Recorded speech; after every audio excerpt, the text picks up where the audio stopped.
11 बजे से पहले ही हम लोग जुड़ जाएंगे कल से। एनीवेज, तो लगभग आज से 18 लाख साल पहले हमारे आपके जैसे दिखने वाले ह्यूमंस आए थे, लेकिन वो आज के होमोसेपियन जैसा नहीं था वो लोग। उनके अंदर बहुत सालों तक इवोल्यूशन हुआ है, तब जाके आज हम लोग होमोसेपियंस बने हैं। फिर भी मोटा मोटा इंसान आ गए थे पिक्चर में, और 18 लाख साल से उनका डेवलपमेंट शुरू होता है। तो आज जो हम लोग 2025 में ऐसे इंसान हैं, इतने सालों में क्या क्या बीता, यही इतिहास है, ह्यूमन हिस्ट्री है। So basically evolution of humans, उन्होंने कैसे आया, कैसे पहले औजार बनाते थे पत्थर का, उसके बाद धीरे धीरे वो लोग और भी हथियार, अच्छे अच्छे हथियार बनाना शुरू करते हैं, आग का आविष्कार करते हैं, व्हील का आविष्कार करते हैं, मतलब चक्के का, लोहे का आविष्कार करते हैं, गोल्ड का आविष्कार करते हैं, बर्तन बनाते हैं, और कैसे सिविलाइजेशन वहाँ से आज 2025 में यहाँ तक पहुँचा हुआ है। तो ये पूरा प्रोसेस ब्रीफली समझेंगे। जेपीएससी के सिलेबस में जो टॉपिक दिया हुआ है वो दिया हुआ है सिर्फ एक टाइम पीरियड। जैसे ये पूरा टाइम पीरियड चला, इसमें से 3000 बीसी, मतलब जीसस क्राइस्ट के जन्म से 3000 साल पहले, यानी आज से 5000 साल पहले, उस जमाने में एक सिविलाइजेशन हुआ करता था, सिंधु घाटी सभ्यता, इंडस वैली सिविलाइजेशन। जैसे आज जो इंडस नदी बहती है ना, जो पाकिस्तान तक जाती है मानसरोवर लेक से निकल के, तो वो जो सिंधु घाटी सभ्यता है, वहाँ से जेपीएससी का सिलेबस स्टार्ट है। तो यानी इसके बाद क्या क्या हुआ है, 3000 बीसी के बाद जो भी हुआ है वो जेपीएससी के सिलेबस में है। लेकिन अगर आप 3000 बीसी में डायरेक्ट पहुंच जाएंगे ना, तो आपको समझ में आना कम हो जाएगा कि अचानक इतना बड़ा सिविलाइजेशन कहाँ से आया, जबकि इंसान शुरू में तो एकदम बेसिक बुनियादी चीज़ें भी उसके पास नहीं हुआ करता था। तो मैं क्लास के शुरुआत में हमारा जो स्ट्रैटेजी रहेगा आज के लिए वो ऐसा रहेगा कि जैसे इंडस वैली सिविलाइजेशन या सिंधु घाटी सभ्यता यहाँ है, तो हम लोग क्या करेंगे ना, इसके पीछे का जो हुआ है वो भी ब्रीफली देखेंगे। क्योंकि एनसीईआरटी बुक्स में आपने बहुत पढ़ा होगा, पैलियोलिथिक एजेस, बहुत सारे बुक्स में आपने सुना होगा, वो चैप्टर ही बहुत बोरिंग लगता होगा आपको, क्या लिख दिया है। लेकिन वो क्या नहीं लिख दिया है, वो ठीक तरीके की चीज़ लिखा है, वो इवोल्यूशन से शुरू करता है। तो हम लोग उसको ब्रीफली हल्का समझेंगे। तो इंडस वैली के पहले क्या था, और इंडस वैली सिविलाइजेशन आने के, उसका पतन होने के बाद क्या हुआ, वो सारा कुछ आज के क्लास में हम लोग समझेंगे। ठीक है, तो आज के क्लास में हम लोग क्या करने वाले हैं, क्लियर हो गया सबको? चलिए, तो कैसे शुरू करें इस टॉपिक को, कैसे ज़्यादा से ज़्यादा अच्छे तरीके से समझे, तो उसका एक सिस्टम हम लोग यहाँ देखते हैं। जैसे ये सिंधु घाटी सभ्यता बना, ठीक, उसके पहले क्या क्या था। तो सिंधु घाटी सभ्यता का मैं कुछ आज आपको पिक्चर्स भी दिखाऊंगा कि उसके पहले कैसे धीरे धीरे धीरे धीरे सिंधु घाटी सभ्यता बनी। क्योंकि जेपीएससी का जो सिलेबस है मैं यहाँ लिख देता हूँ। पहले जेपीएससी में आपको origin of Indus valley civilisation, extent of Indus valley civilisation, मतलब उसका विस्तार, ऑरिजिन मतलब उद्भव, कहाँ से वो जन्म हुआ, उसका विस्तार क्या था उसका, उसका फिर दिया है ऑथरशिप। ऑथरशिप का मतलब कितने लोगों ने इसमें कंट्रीब्यूट किया है, कितने सारे थ्योरीज बनी हैं, वो सारा कुछ इसके अंदर दिया हुआ होता है। फिर अपने से भी कुछ टॉपिक आप ऐड कर सकते हैं कि इसका जैसे पॉलिटिकल सिस्टम, ये ऐसे लिखा नहीं है लेकिन पढ़ना वही है, सोसाइटी इंडस वैली का, कल्चर इंडस वैली का, और decline of Indus valley. Decline, decline मतलब पतन हो जाना। ये हमारा आज का ऐसे टॉपिक रहेगा, और जेपीएससी के सिलेबस में भी यही दिया हुआ है, आपका एक भी क्वेश्चन नहीं छूटेगा। क्लियर? तो आराम से क्लास में थोड़ा थोड़ा नोट्स बनाते साथ में चलिएगा, क्योंकि पूरा नोट्स हम ही लोग दे देंगे आपको, ठीक है, वो डिटेल में होगा। एनीवे, तो लेट्स स्टार्ट टुडेज टॉपिक, और उसको देखिए कैसे समझते हैं हम लोग। लिखते जरूर रहिएगा, क्योंकि लिखे बिना काम नहीं होगा कुछ भी। चलिए समझते हैं। अब मैं 1.8 मिलियन साल पहले आता हूं समय में, कि 1.8 मिलियन साल पहले क्या हुआ था। ठीक है, उसका आप पिक्चर यहां देखिए और फिर समझिए। में जो आपको पिक्चर में दिख रहा है उसको थोड़ा सा डिस्क्राइब कीजिए, ये किस जमाने के मानव हैं ये लोग? ऐसा देखा है आपने? देख कैसे सकते हैं, क्योंकि ये लाखों साल पहले के ये सब इंसान है। ये वो जमाने का टाइम है जब लगभग वही 18 लाख साल पहले का बात है। ये लगभग 1.8 मिलियन ईयर्स अगो, लगभग उस जमाने का ये बात है। जो इंसान थे उनका फीचर देखिए वो किस तरह से रहते थे। वैसे तो इसमें आग दिखा दिया है गुफा के अंदर, लेकिन फायर भी उनके पास नहीं रहा होगा उस समय। मैं ये मान के चलता हूं कि आग का आविष्कार बहुत बाद में हुआ है ना। तो आग को हटा दीजिए, पिक्चर है तो पिक्चर में तो कुछ भी डाल सकता है। तो ये लोग कैसे रहते? गुफा में रहते थे, कोई इनके पास घर नहीं है अपना। सबसे पहली चीज, इनके पास अपना घर नहीं है या इनके पास सेटलमेंट नहीं। दूसरा, ये पहले अच्छे से समझिए, फील कीजिए थोड़ा सा उसको। फील नहीं करेंगे तो पढ़ाई का मजा नहीं आएगा। दूसरा क्या दिख रहा है आपको कि इनके पास छोटे छोटे हथियार है, कुछ पालतू जानवर भी यहां पे दिख रहा है, लेकिन बेसिकली ये पालतू जानवर भी उस समय नहीं हुआ करते थे, पिक्चर में बना दिया है ना। गुफा में रह रहे हैं, पहनने के लिए कपड़े भी नहीं है, किसी तरीके से अपना जीवन यापन वो लोग कर रहे हैं।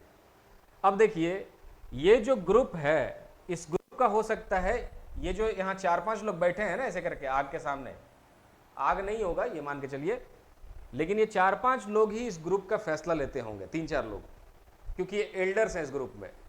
एल्डर होना ही बहुत बड़ी बात था उस जमाने में। क्यों?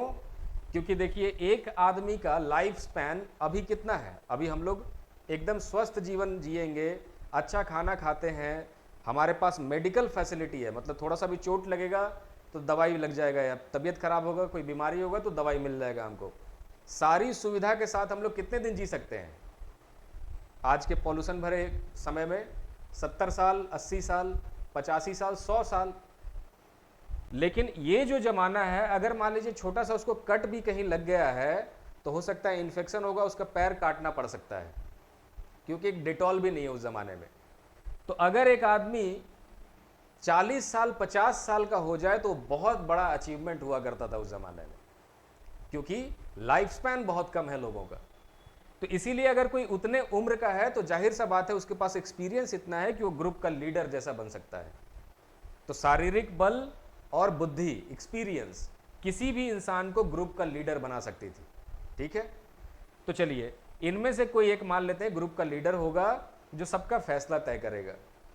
तो यहां का पॉलिटिकल व्यवस्था कैसा हो गया? एक लीडर और एक दो हो सकता है एल्डर्स लोग होंगे, और वो लोग मिलकर के ही उस समय का, मान लीजिए कैबिनेट हो गया, लेजिस्लेचर हो गया, जुडिशियरी हो गया, सब कुछ वही लोग हुआ करते थे। तो पॉलिटिकल व्यवस्था एक ही आदमी पे टिका हुआ था, और ऐसा कई सालों तक चलता रहा, बहुत साल तक, जब तक कि ये लोग प्रॉपर अपना कुछ सिविलाइजेशन बना नहीं लेते हैं। ठीक, तो सिंधु घाटी सभ्यता तो बहुत नया है, मान लीजिए 5 ही हजार साल पुराना है, ये 18 लाख साल पहले का सभ्यता है। तो इसी चीज को मैं आपको समझाना चाह रहा था कि इसको प्रॉपरली समझते हैं कि यहां से सिंधु घाटी सभ्यता कैसे बनी, और सिंधु घाटी सभ्यता से आज हम लोग ऐसे कैसे हुए। Are we clear? तो देखिए समझते हैं। इतिहास में सबसे पहले एक चीज देखना चाहिए, पीरियोडाइजेशन। सो लेट्स सी, पीरियोडाइजेशन हम लोग थोड़ा समझते हैं कि इतिहास को पढ़ने के लिए किस तरह से पीरियोडाइजेशन किया गया है। इसको लिख लीजिएगा मेरे साथ ही।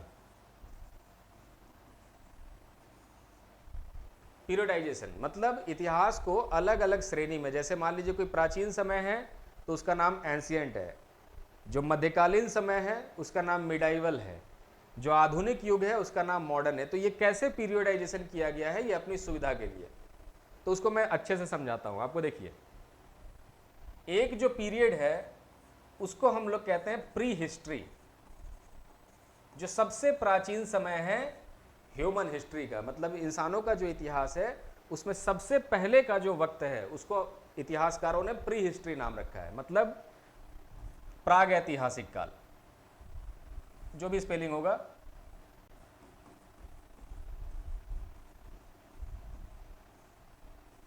प्री हिस्ट्री, प्री हिस्ट्री उसके बाद पहले मैं नाम लिख देता हूँ, फिर सबका फीचर बताता हूँ कि क्यों उसका नाम प्री हिस्ट्री है, क्यों किसी चीज़ का नाम प्रोटो हिस्ट्री है। अगला जो पीरियड है वो है proto history. Proto history. Third जो पीरियड है इसमें वो है एंशिएंट, या फिर इसके बाद है हिस्ट्री। उसका नाम बाकी पूरा नहीं लिख सकते हैं, ये मेजर पीरियडाइजेशन है, तो हिस्ट्री सिर्फ हिस्ट्री भी कह सकते हैं उसको। ऐसा क्यों है? क्योंकि देखिए, प्री हिस्ट्री हम लोग उस वक्त को कहते हैं जब कोई स्क्रिप्ट नहीं डेवलप हुआ होता है, जहां पर स्क्रिप्ट नहीं है, मतलब वहां का कोई भी लिखित चीज मिला नहीं है अभी तक, उस वाले टाइम पीरियड को हम लोग प्री हिस्ट्री कहते हैं, प्रागैतिहासिक काल।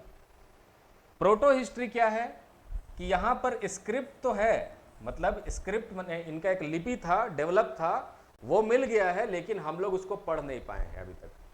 तो वैसे इतिहास के पीरियड को हम लोग प्रोटो हिस्ट्री कहते हैं, मतलब स्क्रिप्ट है लेकिन डिसाइफर या हम लोग पढ़ नहीं पाए हैं। ठीक।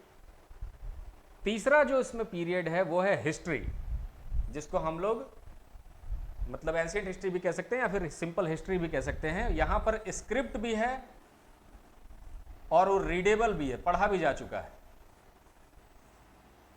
तो इसका मतलब इस वाले टाइम पीरियड में आपको जो उनका उस समय का बनाया हुआ स्क्रिप्ट था उसको हमने प्रॉपरली पढ़ा और तब उसको समझा। अब देखिए इससे क्या फायदा होता है स्क्रिप्ट मिल जाने से।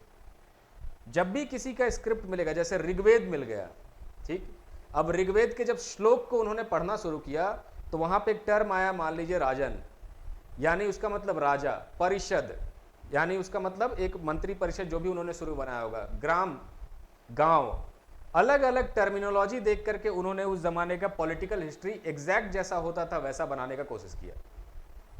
ये बात समझ में आई? तो जब आपको रिटन चीजें मिल जाती हैं, लिटरेरी एविडेंस मिल जाता है किसी भी समय का, तो उसका पॉलिटिकल सिस्टम कैसा था और भी चीजें कैसी थी उसका थोड़ा सा एक्यूरेट जानकारी आपको मिल सकता है। लेकिन सिंधु घाटी सभ्यता, ये जो सभ्यता का मैंने बात किया अभी, उसको हम लोग ऋग्वैदिक सभ्यता कहते हैं, ऋग्वैदिक सिविलाइजेशन कहते हैं। उससे कहीं ज्यादा डेवलप्ड सिविलाइजेशन हुआ करता था। ऋग्वैदिक सिविलाइजेशन तो गांव के जैसा, कबीले के जैसा सिविलाइजेशन था, लेकिन सिंधु घाटी सभ्यता नगरीय सभ्यता है, मतलब मेट्रोपॉलिटन सिविलाइजेशन है, बहुत बड़ा महानगर, जैसे आज का न्यूयॉर्क हो गया, आज का बॉम्बे हो गया, हांगकांग हो गया, उस तरह का शहर हुआ करता था उसके अंदर। तो ये पहले था, बाद में वो गांव बन गया। तो वो सब हम लोग कहानी जानेंगे ऐसा क्यों हुआ है। लेकिन दिक्कत ये है कि सिंधु घाटी सभ्यता में जो स्क्रिप्ट चलता था उसको हम लोग पढ़ नहीं पाए, तो हो गया मामला, गड़बड़ हो गया। क्योंकि जब पढ़ ही नहीं पाएंगे तो आपको टर्म्स पता नहीं चलेगा कि यहाँ का शासन व्यवस्था एग्जैक्ट कैसा था, तो अंदाजा सिर्फ लगाया जा सकता है। तो किसी भी समय का हिस्ट्री में अगर आपको स्क्रिप्ट मिल जाता है, लिपि मिल जाता है और आप पढ़ लेते हैं, तो उसके बारे में बहुत जानकारियां आप हासिल कर सकते हैं। तो पहला चीज हमने समझा पीरियोडाइजेशन। तो देखिए, अब अगर कैटेगरी आपको बनाना हो तो सिंधु घाटी सभ्यता कहाँ आएगी? सिंधु घाटी सभ्यता आ जाएगी प्रोटो हिस्ट्री में। इंडस वैली सिविलाइजेशन ये एक एग्जाम्पल है प्रोटो हिस्ट्री का। आपके सिलेबस में देखिएगा सिंधु घाटी सभ्यता को एंशिएंट हिस्ट्री लिखा है, जनरली एंशिएंट हिस्ट्री कह देते हैं उसको। तो सिंधु घाटी सभ्यता जो है, इंडस वैली सिविलाइजेशन जो है, उसको हम लोग प्रोटो हिस्ट्री कहते हैं। एंशिएंट मतलब ऋग्वैदिक एज, जो सिंधु घाटी के बाद आई थी, और जो इसके पहले जितना कुछ भी था वो सब हमारा प्री हिस्ट्री में कैलकुलेट होता है, प्री हिस्ट्री में उसको लिखा जाता है, समझा जाता है।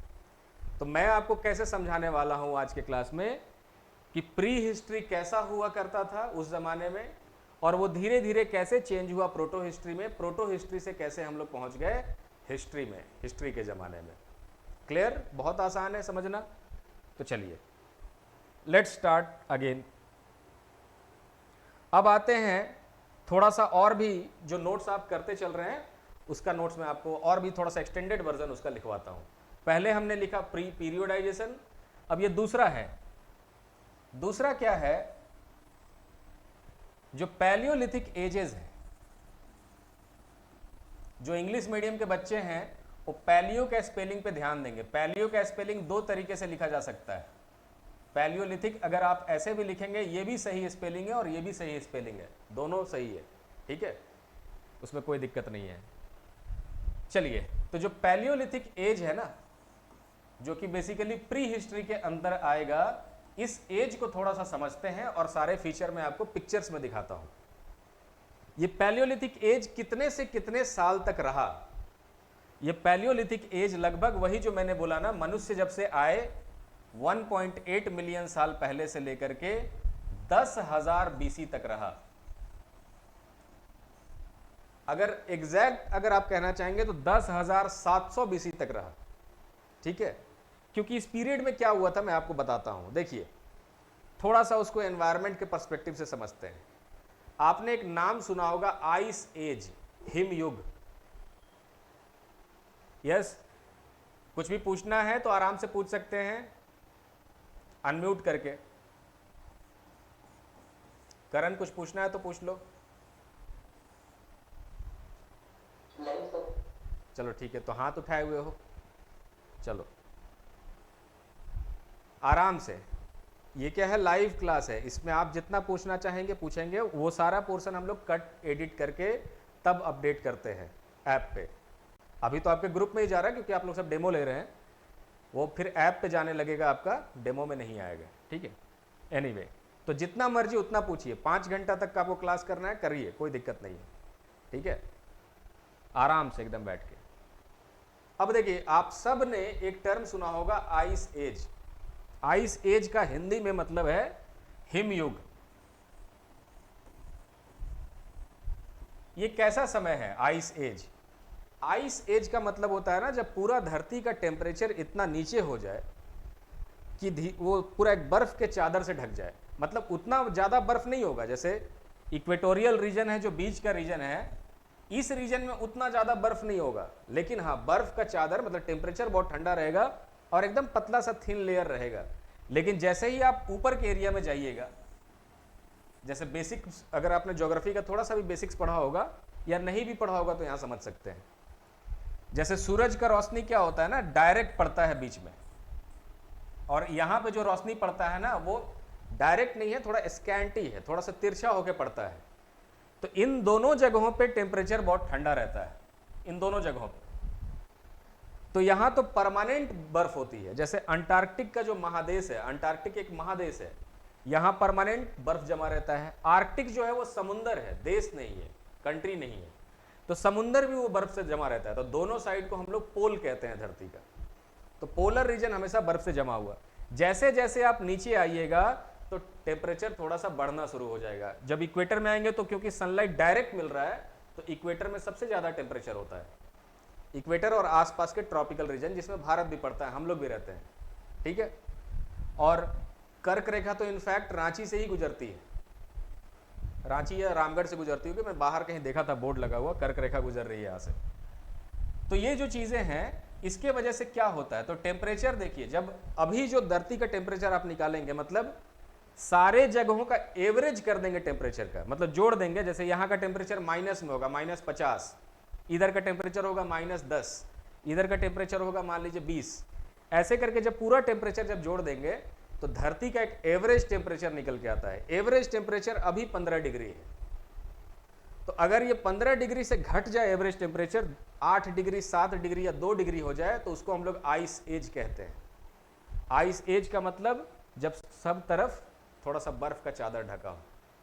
तो आखिरी जो आइस एज हुआ था खत्म, मतलब अंतिम जो आइस एज खत्म हुआ था, वो 10,700 बीसी में खत्म हुआ था। मतलब आज से 12,000 साल पहले अंतिम हिमयुग का समाप्ति हुआ था, आखिरी आइस एज खत्म हुआ था। और इसके खत्म होने के साथ ही क्या हुआ, ह्यूमंस को मौका मिला थोड़ा बाहर निकलने का, क्योंकि बाहर का टेम्परेचर बड़ा अच्छा हो गया। टेम्परेचर क्योंकि हम लोग गर्मी में ही सर्वाइव कर सकते हैं ज़्यादा अच्छे से।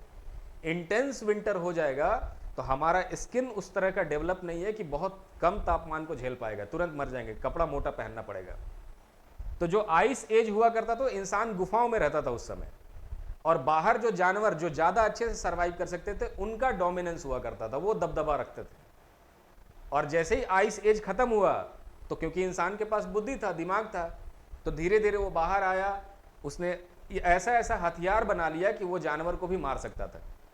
आज इस धरती पे किसी भी जानवर का इतना दम नहीं है कि वो इंसान का सामना कर पाए। क्यों? क्योंकि इंसान क्या कर सकता है, अपने दिमाग से ऐसा वेपन बना सकता है जो उस जानवर को किल कर सकता है। अब बहुत सारा वेपन हमने बनाया हुआ है, तो शेर कितना भी शक्तिशाली हो, हमारा सामना अब नहीं कर सकता है इंसानों का सामना। ये नहीं कह रहे हैं कि अकेले में रहेगा तो मान लीजिए आपके पास कोई हथियार नहीं है तब तो आपको मार ही देगा वो, लेकिन एक ब्रॉड लेवल पे जो लायन का स्पीसीज होगा या टाइगर का स्पीसीज ह्यूमन स्पीसीज से कंपीट नहीं कर सकता है बायोडाइवर्सिटी के लेवल पे। तो ऐसा कुछ हुआ, तो यही वो कहानी यहां से यहां चला। तो पैलियोलिथिक एजेस वो एज है जो लगभग 1.8 मिलियन साल से लेके चलता रहा और 10,000 बीसी के अंत तक खत्म हुआ। इस पूरे पीरियड को हम लोग पैलियोलिथिक एज कहते हैं। पैलियो का मतलब पीछे का, मतलब पहले का बहुत, और लिथिक मतलब चट्टान, स्टोन, ओल्ड एंड स्टोन। तो जो एज, जो पुराने एज थे, अब देखिए उस समय खाली चट्टान थोड़ी था कि उसका नाम स्टोन एज है, क्योंकि उस जमाने का इतिहास हमने उनके टूल्स को देख के बनाया जो स्टोन टूल्स हुआ करते थे, इसीलिए उसका नाम पाषाण काल है, मतलब पैलियोलिथिक एज है। ठीक है, तो ये बेसिक चीजें। अब मैं आपको थोड़ा पिक्चर्स दिखा के बताता हूं कि कैसे कैसे ये पीरियड चेंज हुआ। ठीक है, आप ये लिखते चलिएगा बहुत अच्छे से। एक और चीज लिख लीजिएगा पिक्चर देखने से पहले, वो ये है कि ये जो पैलियोलिथिक एजेस है उसका भी डिवीजन किया हुआ है। ये जो टॉपिक है ऐसे लिखिए, डिवीजन ऑफ पैलियोलिथिक एजेस, मतलब जो पाषाण काल है उसका कैटेगराइजेशन। ठीक, तो 1.8 मिलियन साल से लेकर के लगभग 40,000 बीसी तक जो पीरियड रहा, चलिए इसको 1 लाख कर देते हैं बीच में, 1 लाख बीसी। ये जो पीरियड है ना, इसको लोअर पैलियोलिथिक एज कहते हैं, लोअर पैलियोलिथिक एज। यहां से लेकर के यहां का जो पीरियड है उसको हम लोग मिडिल पैलियोलिथिक एज कहते हैं, और 40,000 बीसी से लेकर 10,000 बीसी का जो पीरियड है उसको हम लोग अपर पैलियोलिथिक एज कहते हैं।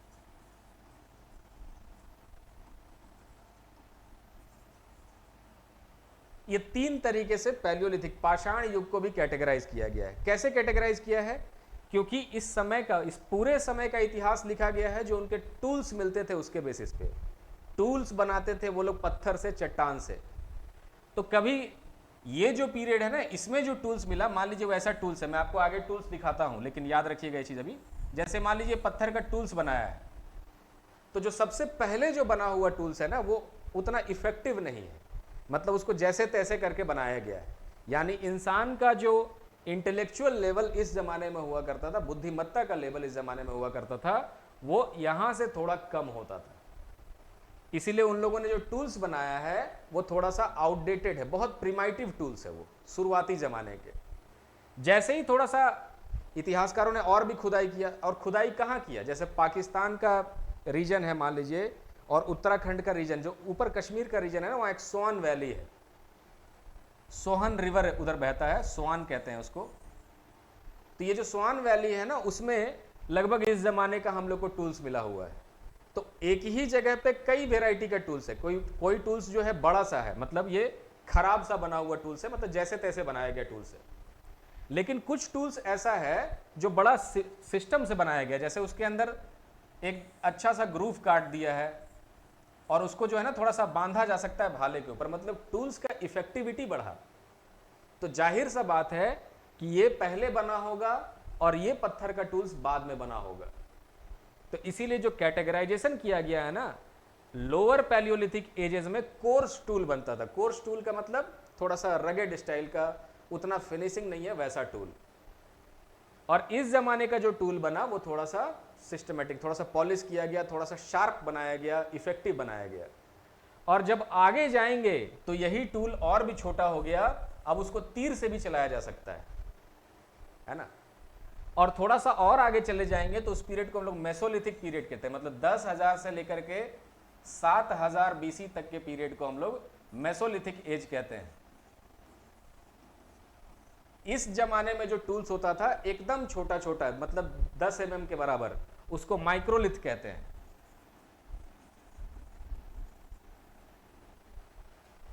वो टूल्स इतना छोटा होने का मतलब क्या है कि अब इंसान जो है ना, अब वो थोड़ा सा बर्तन में भी या स्कल्पचर में भी काम कर सकता है। छोटा टूल से वही होता है, बड़ा टूल तो शिकार के काम आता है या कुछ चमड़े को काटना या उसके काम में आ सकता है, लेकिन जो छोटा छोटा टूल्स है ना, इन लोगों ने बनाया है जो कि मतलब क्या कहें, जो बारीक बारीक काम भी किया जा सकता है। मतलब microliths are made for some perfection, मतलब जहां पे आपको परफेक्शन चाहिए होगा उस जगह पे छोटे टूल्स को हम लोग यूज करते हैं।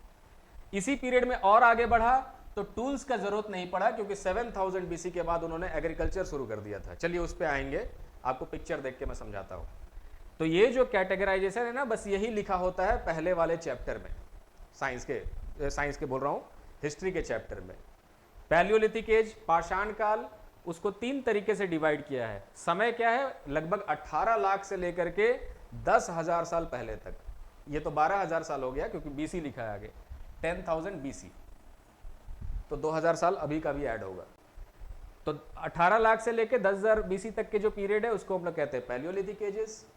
पैलियोलिथिक एजेस में जो टूल्स मिलते हैं उसके आधार पर हमने डिसाइड किया है कि कौन सा पीरियड, कौन सा टूल पहले बना है, कौन सा टूल बाद में बना है। जो सबसे पहले बने उसको हमने लोअर पैलियोलिथिक एज रखा। इसका और भी फीचर है, जैसे ये जो पीरियड है ना 1 लाख बीसी से लेकर 40,000 बीसी तक, इसमें गुफा में रहने वाले लोगों ने केव पेंटिंग भी बनाया है, जिसको हम लोग भीमबेटका का केव पेंटिंग कहते हैं, जो आपको मध्य प्रदेश के इलाके में मिलेगा, भीमबेटका पेंटिंग्स। ये आगे मैं आपको सारा का पिक्चर दिखाता हूं, पहले समझा रहा हूं सर, ठीक है। भीमबेटका पेंटिंग्स, आगे जाकर के जो चीजें मिलेंगे आपको माइक्रोलिथ्स, उसका भी पिक्चर मैं आपको अभी दिखाता हूं स्लाइड में। तो यहां तक कोई डाउट है समझने में तो आप पूछ लीजिए, ठीक है। अब चलिए आते हैं वो जो पिक्चर पहला वाला था। ये जो पिक्चर है, फिर से मैं लिख रहा हूं, पीरियड है दैट इज पैलियोलिथिक, इसके बारे में हमने बात किया। अब थोड़ा सा और आगे बढ़ते हैं। यहां पे जो टूल्स होगा इनका, जो पत्थर का टूल्स होगा वो बड़ा बड़ा टूल्स होगा, ठीक। चलिए आगे बढ़ते हैं।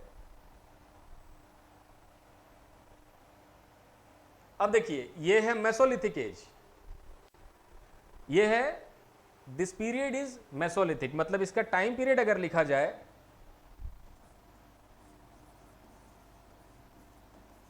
मेसोलिथिक एज, तो ये है 10,000 से लेकर के 700 बीसी का पीरियड, 7,000 बीसी का पीरियड। इस पीरियड में आपको क्या फर्क दिख रहा है? पहले से फर्क ये दिख रहा है ना कि अब ये छोटे छोटे सेटलमेंट गांव जैसा बना रहे हैं। ऑब्वियस सा बात है, अब ये गांव क्यों बना रहे हैं? क्योंकि धीरे धीरे क्या हुआ है ना कि इनको नदियों के किनारे ज्यादा रिसोर्सेज मिलना शुरू होता है। आपको पहले वाले पिक्चर में नदी नजर नहीं आ रहा होगा, आप पिक्चर देखिए आराम से, और इसके पहले वाले पिक्चर में देयर वाज नो रिवर, क्योंकि रिवर के पास रहा जा सकता है, वहां ज्यादा रिसोर्स मिलता है, बैठे बैठे मछली मिल जाएगा खाने के लिए, वो ज्यादा कुछ मिल सकता है। वो आइडिया उन लोगों को नहीं था उस समय। तो वो लोग क्या करते थे कि जैसे शिकार किए और चलते चले गए, जहां शिकार खत्म हो गया तो उनका लाइफस्टाइल कैसा हुआ करता था? हंटिंग गैदरिंग का। तो इनका लाइफस्टाइल अभी भी हंटिंग गैदरिंग का है, लेकिन अब ये नदियों की तरफ धीरे धीरे शिफ्ट हो रहे हैं। और जैसे ही नदियों की तरफ ये शिफ्ट होने लगे, इनको पता चल गया एग्रीकल्चर के बारे में, और इसीलिए एग्रीकल्चर 7000 बीसी से, जो नियोलिथिक एज का फीचर है, वहां से एग्रीकल्चर शुरू होता है। तो सीक्वेंस कैसा रहा कि पहले के जो मानव थे उनको कोई आइडिया नहीं था किसी भी चीज का कि नदियों से कैसे हम लोग रिसोर्स ले सकते हैं, नदी के आसपास ज्यादा संसाधन मिलते हैं, वो सब का आइडिया नहीं था। तो वो गुफाओं में रहते थे, दूर दराज एरिया में। और फिर धीरे धीरे जब इनको पता चला कि नदी के पास रहा जा सकता है, तो ये वहां सेटल। इसीलिए 1-2 घर आपको दिख रहा है, कुछ वैसे लोग होंगे जो परमानेंट रहना शुरू कर दिए होंगे, है ना। अब कोई फिक्स तो नहीं है ना कि चलो आज नियोलिथिक एज शुरू हो रहा है, आज से घर बना के रहेंगे, वैसा तो नहीं हो सकता है। नियोलिथिक एज है, एंशिएंट एज है, वो हमको पता है, आपको पता है, क्योंकि हम लोग बुक में पढ़ रहे हैं। उन लोग को थोड़ी पता था कि हम लोग नियोलिथिक एज में जी रहे हैं। तो वो जैसे जैसे हिट एंड ट्रायल मेथड की, मतलब कभी कुछ बना लिए, कभी कुछ खा लिए, कोई फल चख लिया, मालूम चला फल खा के बेहोश हो गए, मर गए। तो वैसे वैसे करके हमारे ये पूर्वज लोग हैं जो यहाँ तक पहुँचाए हैं हमको, ठीक है। और इसीलिए बहुत सिग्निफिकेंट चैप्टर, बहुत सिग्निफिकेंट चीज़ है कि आपको पता होना चाहिए ये सब चीज़। तो एनीवे, तो ये मेसोलिथिक एज है। यहाँ का फीचर क्या है जो छोटे छोटे माइक्रो, छोटे छोटे टूल, क्योंकि अब यहां बारीक बारीक चीजें भी ये लोग करने वाले हैं काम, ठीक है। और थोड़ा आगे बढ़ के देखते हैं अब कौन सा युग आ रहा है। इसके बाद जो युग शुरू होता है that is called as neolithic ages, और वो कुछ ऐसा है। क्या फर्क दिखा आपको? किसी को कुछ फर्क दिख रहा है? आप बोल भी सकते हैं। अरे उतना डरते क्यों हैं बोलने से, है ना? आराम से आप बोलिए, जितना एंगेज करिएगा उतना। Yes yes yes.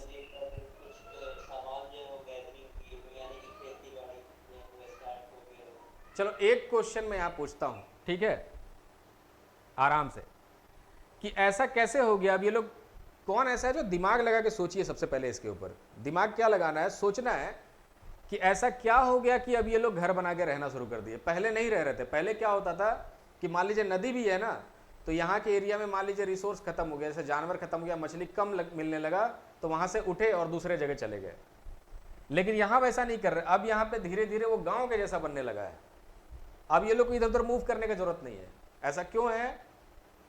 कोई है जो दिमाग लगा के सोच सकता है? Yes, very good. सोनाली को पता था कि जैसे इन लोगों ने खेती किया, मैंने एग्रीकल्चर किया, जो मैंने पीछे ही बोला, तो अगर आप एग्रीकल्चर शुरू कर देंगे तो आपको क्या ना, फसल लगाने के बाद 2-3 महीने तक उसको फिर मैंने उगाना पड़ेगा, बड़ा करना पड़ेगा, तब आप हार्वेस्ट करेंगे, काटेंगे उसको। तो अब ऐसा थोड़ी कि यहाँ फसल लगाए और दूसरे जगह चले गए, तो नहीं। जैसे ही फसल लगेगा तो कटेगा भी वहीं पे, आपको रुकना पड़ेगा, टाइम देना पड़ेगा उसके लिए।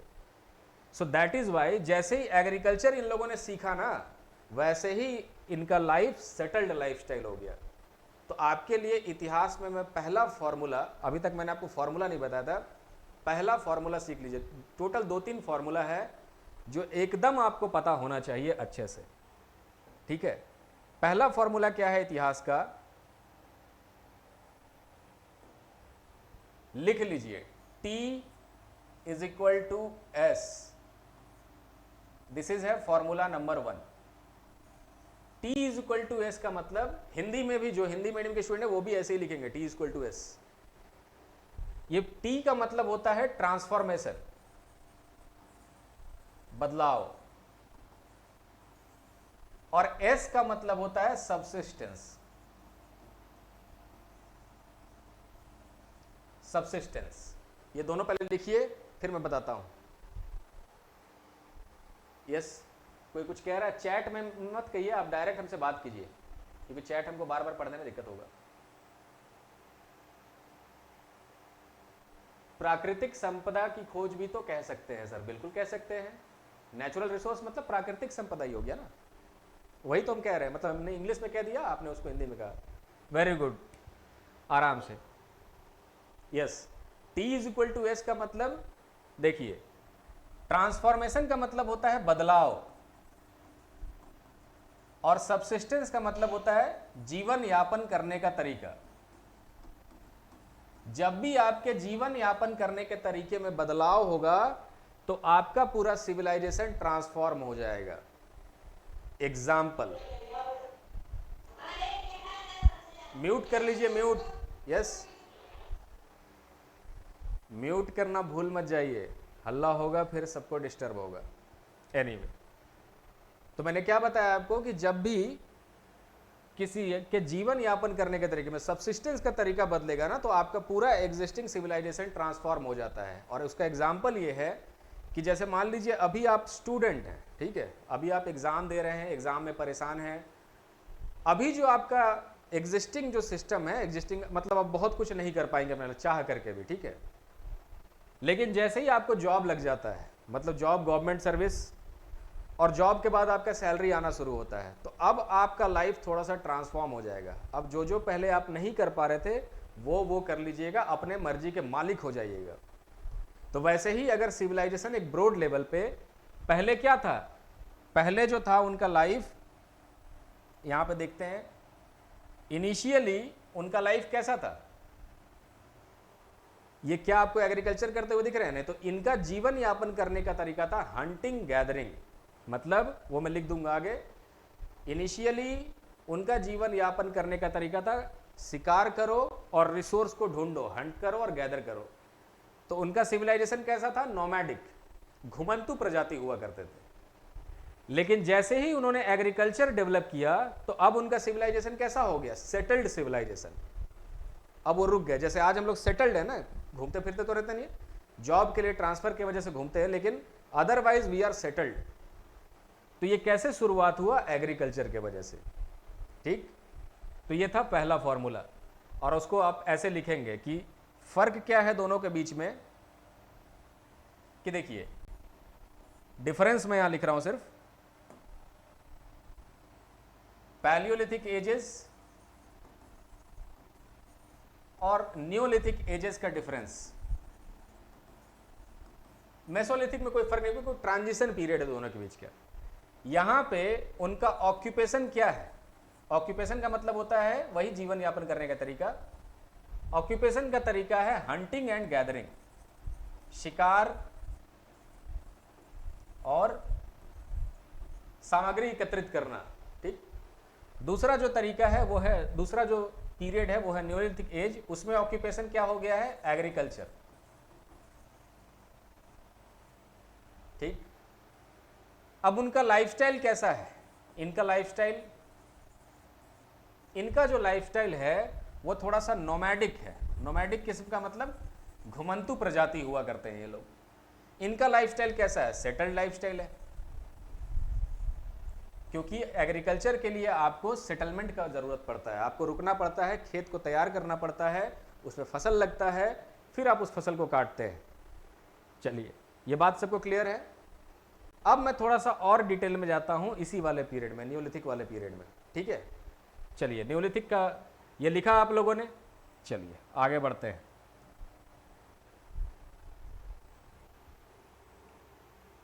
अब वो जो मैंने आपको पीछे बताया था कि सबका पिक्चर मैं आपको दिखाता हूं, तो पहले सबका पिक्चर देखिए। यहां जो आपको स्टोन टूल्स दिख रहे हैं ना, ये पैलियोलिथिक एजेस का स्टोन टूल्स है।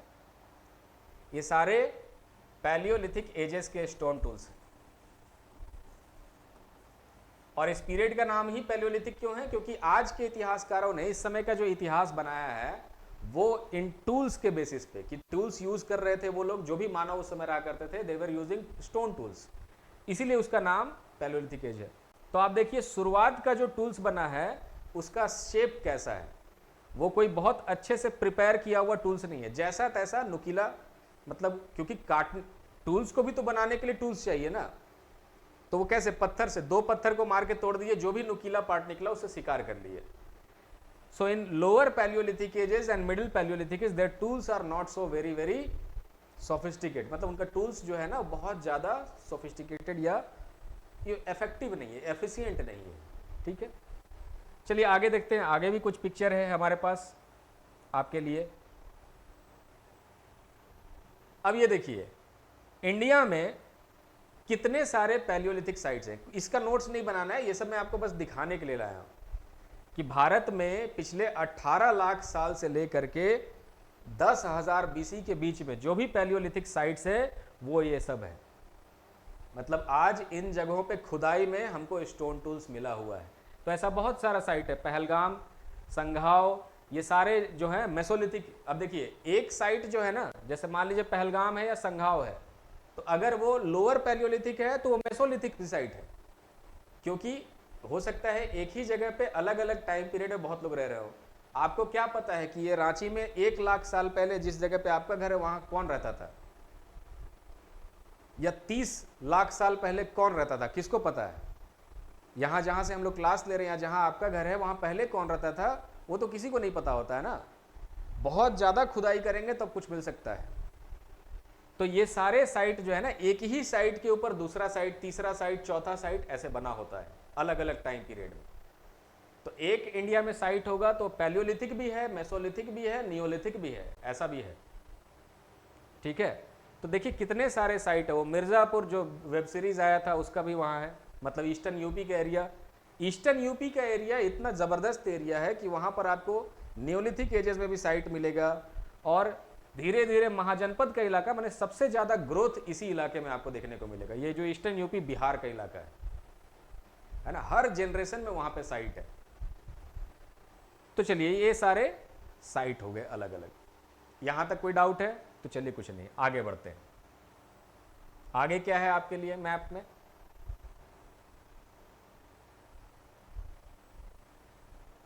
अब देखिए, ये जो स्टोन टूल्स आपको नजर आ रहे हैं, ये स्टोन टूल्स, इसमें से कुछ कुछ माइक्रोलिथ है। माइक्रोलिथ का मतलब छोटा छोटा स्टोन टूल्स जो मेसोलिथिक एजेस में डेवलप हुआ था।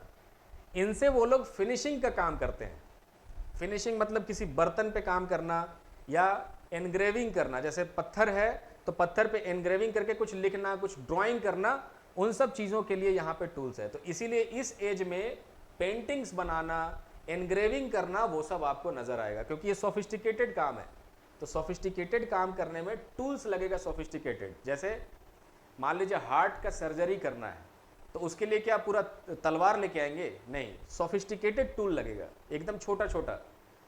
न्यूरो सर्जन माने न्यूरो का सर्जरी करना है तो उसके लिए और भी माइक्रोस्कोपिक टूल लगेगा, जो देख करके भी माने माइक्रोस्कोप से चलाया जाए, ऑपरेट किया जाता है जिसको। तो जितना छोटा टूल होगा उतना ही सोफिस्टिकेटेड काम हम लोग कर पाएंगे।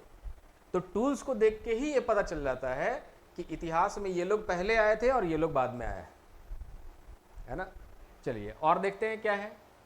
अब ये देखिए, उस जमाने का बना हुआ पेंटिंग, ये बेसिकली भीमबेटका का केव पेंटिंग है। ठीक है, भीमबेटका का केव पेंटिंग कैसे है, क्या बनाया है इन लोगों ने पिक्चर में? देखिए, ये दीवार है पीछे बना हुआ, और दीवार के ऊपर इन लोगों ने ये रंग से चित्र बनाया। रंग कैसे लाते थे उस समय? तो देखिए, पत्थरों में क्या होता है ना, रेड ऑक्साइड मिलता है नेचुरली। रेड ऑक्साइड, जैसे लाल, आपने देखा होगा रेड सॉइल होता है, झारखंड में ही रेड सॉइल पाया जाता है, लाल मिट्टी। तो लाल मिट्टी क्यों है? क्योंकि रेड ऑक्साइड है उसके अंदर में। ठीक है, फेरस मतलब आयरन का ऑक्साइड्स है, एंड दैट इज वाई वो उनका कलर रेड है। तो वैसा उनको नेचुरली रेड कलर मिल गया। उसको उन्होंने क्या किया, अंडा ले लिया, और अंडे के अंदर जो लिक्विड होता है, जो योग का एरिया है, उन दोनों को मिलाया, और उसके बाद पेंटिंग किया। तो जो पेंटिंग किया ना, बहुत लंबे टाइम तक के लिए सर्वाइव रहा। मतलब अंडे का उससे मिला करके, घोल करके चित्र बनाया गया है। ठीक है, और कहीं कहीं सफ़ेद चित्र भी बनाया गया, जैसे दीवार पर रेड दिख रहा है, कहीं कहीं व्हाइट कलर का पेंटिंग किया गया। तो व्हाइट कलर का पेंटिंग चूना पत्थर से किया गया, लाइमस्टोन से। लाइमस्टोन भी नेचुरली मिलता है, उसको उन्होंने पीस दिया और वही अंडे में मिला करके उसको फिर से दीवार पे बनाया है पिक्चर। अब क्योंकि ये गुफा के अंदर साइड में बनाया गया है, तो वेदरिंग उसका नहीं हो रहा है। वेदरिंग का मतलब होता है जब मौसम का कोई असर उस पर पड़ता है, बारिश हो रहा है या बर्फ गिर रहा है, वो सब हो रहा है, तो बिकॉज ऑफ वेदरिंग से प्रोटेक्टेड रहा, तो काफ़ी लंबे टाइम तक के लिए सर्वाइवल उनका रहा, और हम लोग उसको देख सकते हैं। और एक दो गुफा में नहीं है, सैकड़ों गुफा में बनाया गया चित्र। दूसरा चीज चित्र से ही रिलेटेड है कि पेंटिंग में क्या बनाया गया है। तो पहला चीज, मैं फीचर लिख रहा हूं यहीं पे, आप भी उसका नोट्स करते चलिएगा। वैसे ये सब आपको एग्जाम में नहीं पूछा जाएगा, इंडस वैली ही पूछा जाएगा, फिर भी नोट्स बना लेंगे तो क्या चला जाएगा।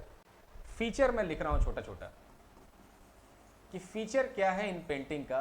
तो सबसे पहले तो ये स्टिक लाइक फिगर्स है यहां बना हुआ, मतलब चित्र जो है ना, बॉडी को जो बनाया गया है तो स्टिक के जैसा बनाया गया, तीलियों के जैसा बनाया गया है। तो पहला तो वो चीज है। दूसरा फीचर क्या है कि क्या बनाते थे उस समय वो लोग चित्र में। अब लाखों साल पहले कोई क्या बनाएगा चित्र में? अगर मान लीजिए आप चित्रकार हैं, आप में से बहुत लोग होंगे जो पेंटिंग करते होंगे, हम भी पेंटिंग कभी कर देते हैं। तो अगर हमको कोई बोलेगा कि चित्र बनाइए, तो हम क्या बनाएंगे? जो हमारे आसपास जो घटनाएं हो रही हैं वही बनाएंगे ना हम लोग। तो इनके आसपास जो हो रहा होगा वही उन्होंने बनाया, और आसपास जो हो रहा होगा उसमें जो इंपॉर्टेंट लगता है, जो मजा आता है जिसको देख के, वो हमने बनाया। तो जब इनका कुछ फेस्टिवल हो रहा होता होगा, जब ये लोग गैदरिंग करते हैं, तो उस तरह का चित्र इन लोगों ने बनाया। जब कोई हंटिंग करने जाता है तो वैसा चित्र इन लोगों ने बनाया हुआ है। तो ये सारा चित्रकारी मतलब डेली एक्टिविटीज का पिक्चर है इसके अंदर।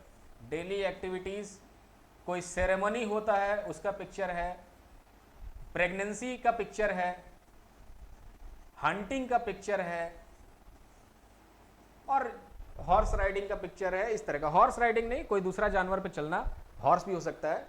वैसे हॉर्स जो है इंडियन सब कॉन्टिनेंट का जानवर नहीं है, क्योंकि यहाँ पे हॉर्सेस बहुत छोटे छोटे होते हैं जो युद्ध में काम नहीं आ सकता है। एनीवे, तो ये सारा कुछ। तो फीचर अगर आपसे कोई पूछ दिया है कि भीमबेटका का पेंटिंग या मेसोलिथिक पेंटिंग्स का फीचर बताओ, तो ये सारा कुछ आप बता सकते हैं, आसान है। चलिए अब और आगे बढ़ते हैं, देखते हैं और क्या है हमारे पास। अब ये जो मैंने बोला गुफा के अंदर, एक जो बियर होता है, बोर, इसको वाइल्ड बोर कहते हैं, वो एक आदमी का शिकार कर रहा है। अच्छे से नहीं दिख रहा है यहाँ पे क्योंकि पेंटिंग थोड़ा सा मिट जैसा गया है, ठीक है ना। तो एक बोर है, वाइल्ड बोर, और वो एक आदमी का शिकार कर रहा है या दूसरे किसी जानवर का शिकार कर रहा है। और क्या है, देखिए ये हाथी जैसा जानवर है जो मैंने बोला व्हाइट कलर से बनाया गया है, तो सफेद रंग से बना करके एक आदमी इसका शिकार करने आ रहा है या जो भी कर रहा होगा। तो एक आदमी राइड कर रहा है किसी दूसरे जानवर को, उसके हाथ में कुछ भाला जैसा है और वो सब। तो इस तरह का आकृतियां वहां पे आपको मिलती है। और क्या मिलता है, अब आते हैं बर्तन के ऊपर। तो ये बर्तन वाला सेकेंडरी चीज है, इस पे हम लोग आराम से आएंगे, दोबारा से मैं दिखाऊंगा आपको। अब आप बताइए, यहां तक कोई डाउट है तो पूछिए पहले।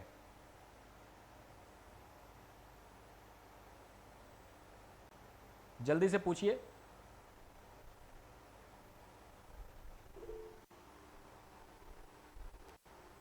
और फिर मैं कुछ कुछ चीजें समझाता हूं, फिर हम लोग अपना कार्यक्रम आगे बढ़ाते हैं। और आराम से पूछ लीजिए, कोई डाउट नहीं है तो चलिए अब हम लोग समझना शुरू करते हैं कुछ आगे की चीजें, है ना। धीरे धीरे हम लोग कहां पहुंच रहे हैं, धीरे धीरे मैं डायरेक्ट आपको दिखाता हूं कि मैं कहां लेके जा रहा हूं आपको। देखिए ये जो है ना,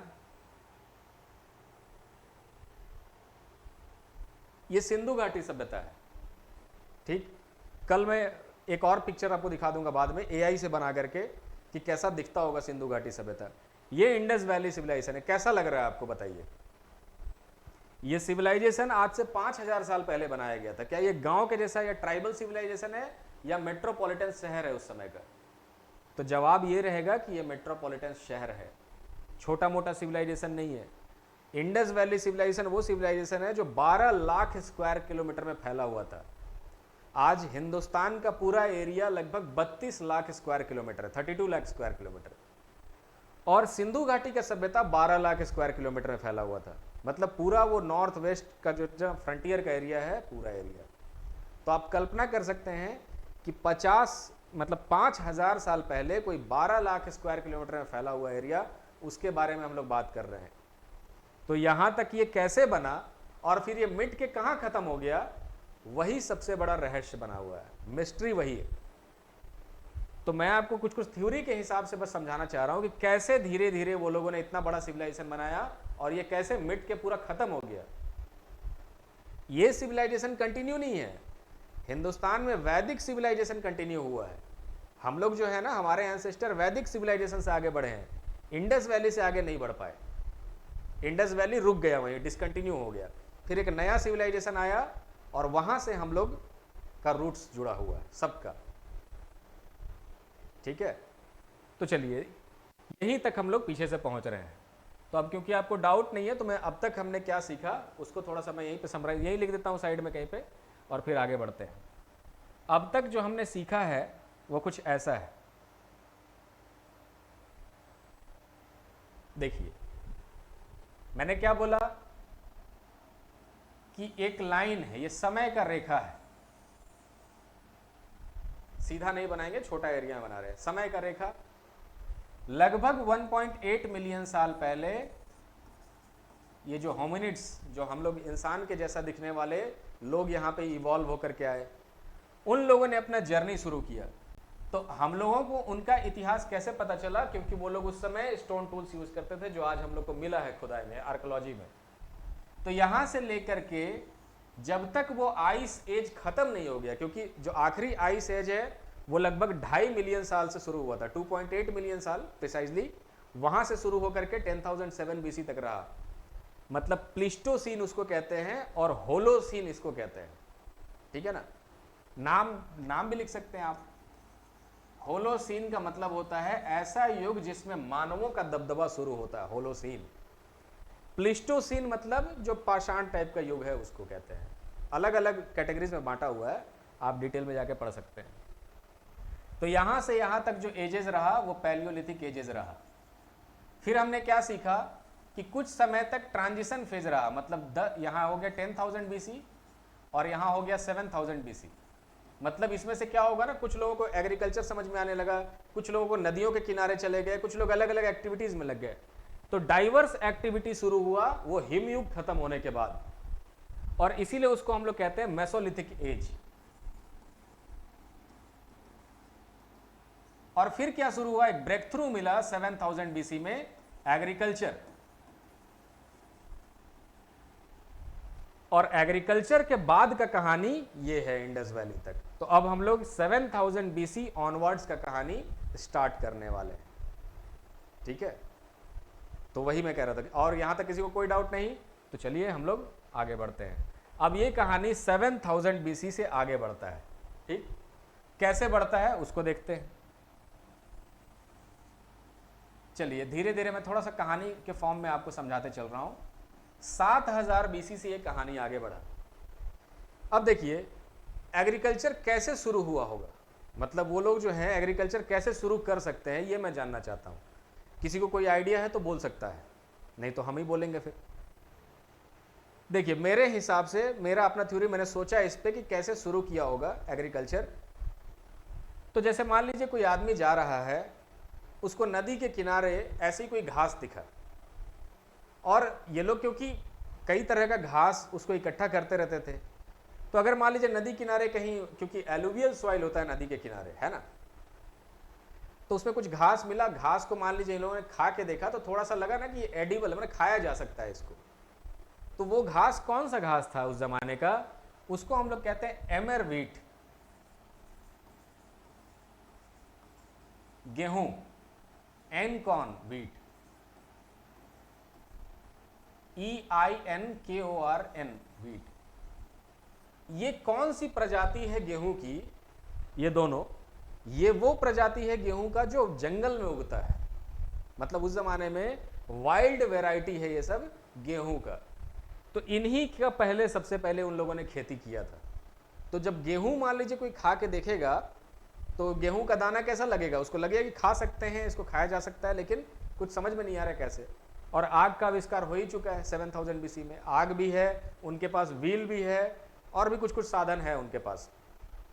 तो अब उसमें से किसी ने दिमाग लगाया कोई, यार एक काम करते हैं ना, इसको पत्थर पे पीस के पाउडर बना के देखते हैं। तो सारा गेहूं इकट्ठा किया होगा, किसी ने पाउडर बना दिया उसका। कुछ लोग पाउडर खा गए, आटा, मतलब आज तो हम लोग आटा कह रहे हैं, लेकिन उस समय लोग पाउडर खा के देख रहे थे। पाउडर भी लगा कि चलो यार ये भी खाया जा सकता है, चलो इसको घोल के पीते हैं पानी में। अब कुछ लोग इसको पानी में घोल के पीना शुरू करते हैं, जैसे हम लोग सत्तू आज पीते हैं।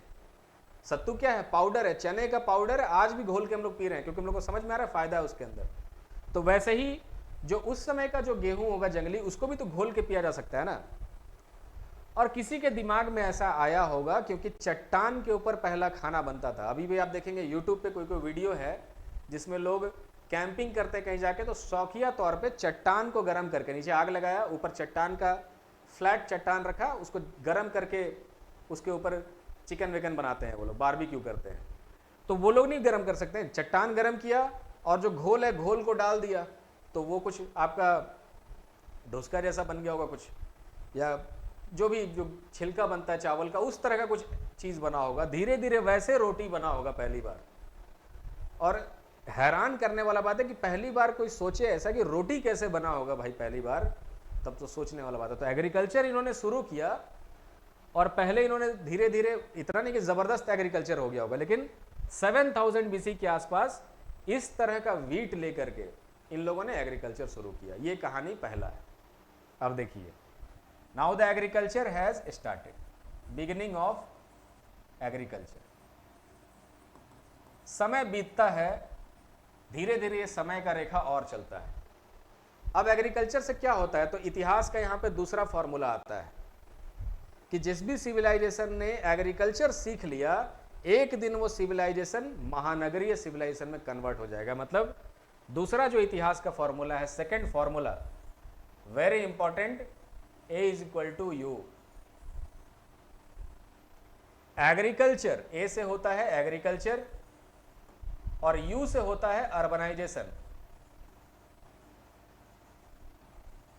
इसका मतलब यह है, अर्बनाइजेशन का मतलब शहरीकरण, एग्रीकल्चर का मतलब है खेती। जिस भी सिविलाइजेशन को खेती करना आ गया, वो अंततः अर्बन सिविलाइजेशन बन जाएगी, महानगर बन जाएगी। और इसका उल्टा क्या है कि जिस भी सिविलाइजेशन को खेती करना नहीं आया, तो वो फिर ग्रामीण सिविलाइजेशन बन जाएगी, वापस से वो हंटिंग गैदरिंग करना शुरू कर देंगे। एक एग्जाम्पल के लिए देखते हैं, आज हमारे पास मान लीजिए सबसे बड़ा फूड सफिशिएंसी क्या है कि हमको खेती करना आता। आज मान लीजिए झारखंड में भगवान न करे कभी ऐसा हो कि लोग खेती करना भूल जाएं या खेती किसी कारण से बंद हो जाए, तो क्या होगा? सारा अनाज बाहर से आएगा। मान लीजिए भगवान न करे एक और हादसा हुआ, बाहर के लोग भी खेती करना भूल गए, या मान लीजिए बंगाल से अब नहीं आ रहा है, उत्तर प्रदेश से चावल नहीं आ रहा है, ये सब से कहीं से अब अनाज नहीं आ सकता है, तो आप बताइए कितने दिन यहाँ पे लोग रहेंगे? वो तुरंत भागेंगे उस एरिया में जहाँ पे खेती हो सकता है, जहाँ पे फूड है। फिर ये लाखों का संपत्ति और ज़मीन का जो वैल्यू दिख रहा है ना आपको रांची में कि आसमान छू रहा है, 25 लाख 30 लाख रुपए डिसमिल मिल रहा है, 2 रुपए डिसमिल कोई नहीं लेगा, दोबारा से वो जंगल बन जाएगा। तो जिस भी सिविलाइजेशन को खेती आएगा वो धीरे धीरे महानगर बना लेगी, और जिस भी सिविलाइजेशन का खेती चला जाएगा वो धीरे धीरे जीरो में आ जाएंगे, क्योंकि सबसे पहला जो रिक्वायरमेंट है वो है फूड। अगर फूड नहीं मिलेगा तो 2 दिन भी आपका बैटरी नहीं चलेगा। क्लियर? तो ये इतिहास का दूसरा फॉर्मूला था। तो ये एग्रीकल्चर इनके पास आया तो अब इनका सिविलाइजेशन ट्रांसफॉर्मेशन होने लगा, जो पहला फॉर्मूला था। ठीक, अब वो ट्रांसफॉर्मेशन हम लोग देखते हैं और ये अर्बनाइजेशन देखते हैं कैसे अचीव किया जाता है। चलिए, समय बदला धीरे धीरे। अब समय से क्या हो रहा है कि अब इनको जो है ना एग्रीकल्चर में सुधार हो रहा है। समय बदलने का मतलब ये नहीं कि 2 साल 3 साल बीत गया, जैसे जैसे जनरेशन आगे बढ़ता जा रहा है वो लोग खेती को और ज़्यादा वो समझना शुरू कर दिया उन लोगों ने। एक ऐसा टाइम तो जरूर आया होगा कि चलिए 500 साल बीत गया या 400 साल बीत गया, वो लोग खेती के मास्टर हो गए। भारत में जो सीजन है या दुनिया में जहाँ भी सीजन है, सीजन्स को समझने लगे कि विंटर होता है तो विंटर में हम लोग चावल नहीं उपजा सकते हैं। चावल तो खैर उपजाते ही नहीं है, अभी कोर्स ग्रेन और गेहूं उपजा रहे हैं, राबी का फसल ज़्यादा उपजा रहे हैं, है ना। खरीफ नहीं उपजा रहे हैं क्योंकि खरीफ के लिए पानी चाहिए, मानसून चाहिए, और उसके लिए मतलब खैर उसका मैं कहानी आपको आगे समझाऊंगा क्यों चावल नहीं उपजा रहे थे ये लोग। तो नहीं, तो इन लोगों ने राबी क्रॉप्स लगाया जो थोड़ा सा टफ होते, कम पानी में भी जिनका काम चल जाएगा, ज़्यादा सोफिस्टिकेटेड नहीं। तो धीरे धीरे इनको मौसम का समझ हुआ, उपज का समझ हुआ कि उपज कैसे बढ़ा सकते हैं हम लोग, क्रॉप रोटेशन इनको समझ में आया। और एक ऐसा टाइम आया कि जब एग्रीकल्चर इनका सरप्लस होने लगा। सरप्लस मतलब ये करीब 3-4 हज़ार बीसी का बात होगा। यकीन से तो कोई नहीं कह सकता इतिहास में कब हुआ होगा, लेकिन ये 3000-4000 हजार बीसी के आसपास का कहानी है। 4000 बीसी मान लीजिए उसको, ठीक है। ऐसे में क्यों कह रहा हूं 4000 बीसी, हम लोगों को कैसे पता चला? तो 4000 बीसी में जैसे बेलान वैली है या फिर यूपी का जो इलाका है, उन सब जगहों से अवशेष मिलता है वीट का, मतलब गेहूं का, और फसल का अवशेष बहुत ज्यादा मिलता है। तो इससे यह पता लगाया जा सकता है कि एग्रीकल्चर ठीक ठाक होने लगा था 4000 बीसी के आसपास, है ना। अब एग्रीकल्चर ठीक होने से क्या हो गया? जैसे मान लीजिए कि कल तक जो पर हेक्टेयर ईल्ड था, जैसे पर हेक्टेयर ईल्ड का मतलब उसी से नापते हैं ना क्रॉप को, कितना हमारे पास क्रॉप हुआ। 1 हेक्टेयर में एक सीजन में कितना आपने फसल निकाला। मान लीजिए पहले 50 मिलियन मेट्रिक टन, मिलियन में बोल रहा हूँ, उतना तो नहीं निकलेगा, मान लीजिए 50-100 कुंटल वहां से निकला अनाज। आपने क्या किया कि आप गए और यहाँ पे हाई यील्डिंग वेराइटी सीड को यूज किया। हाई यील्डिंग वेराइटी मतलब HYV सीड,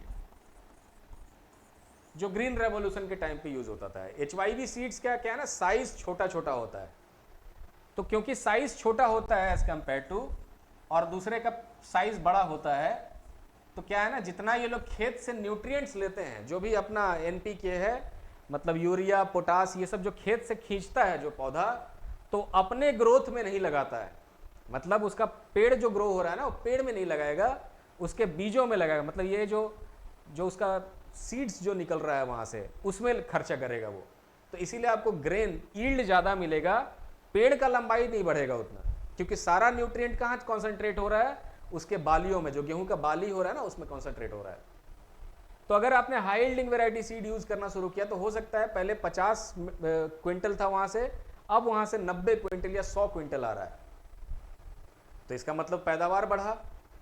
तो उसी जमाने में मान लीजिए कि इन लोगों ने भी अलग अलग मेथड यूज किया होगा, पानी देना शुरू किया होगा, या फिर कोई भी और तरीके से किया होगा, पैदावार बढ़ा। अब देखिए पैदावार बढ़ने से क्या होगा, एक टाइम ऐसा आएगा जब मान लीजिए पहले 50 क्विंटल आप खुद खा जाते थे उपजाने के बाद, मतलब एक तरह का सबसिस्टेंस फार्मिंग आप कर रहे थे कि जो उपजाया आपके घर में ही कंज्यूम हो गया। अब उसका अमाउंट डबल हो गया, तो उतना घर में तो यूज हो गया 50 क्विंटल, बाकी 50 क्विंटल सरप्लस रहा आपके पास, अधिशेष जिसको कहते हैं।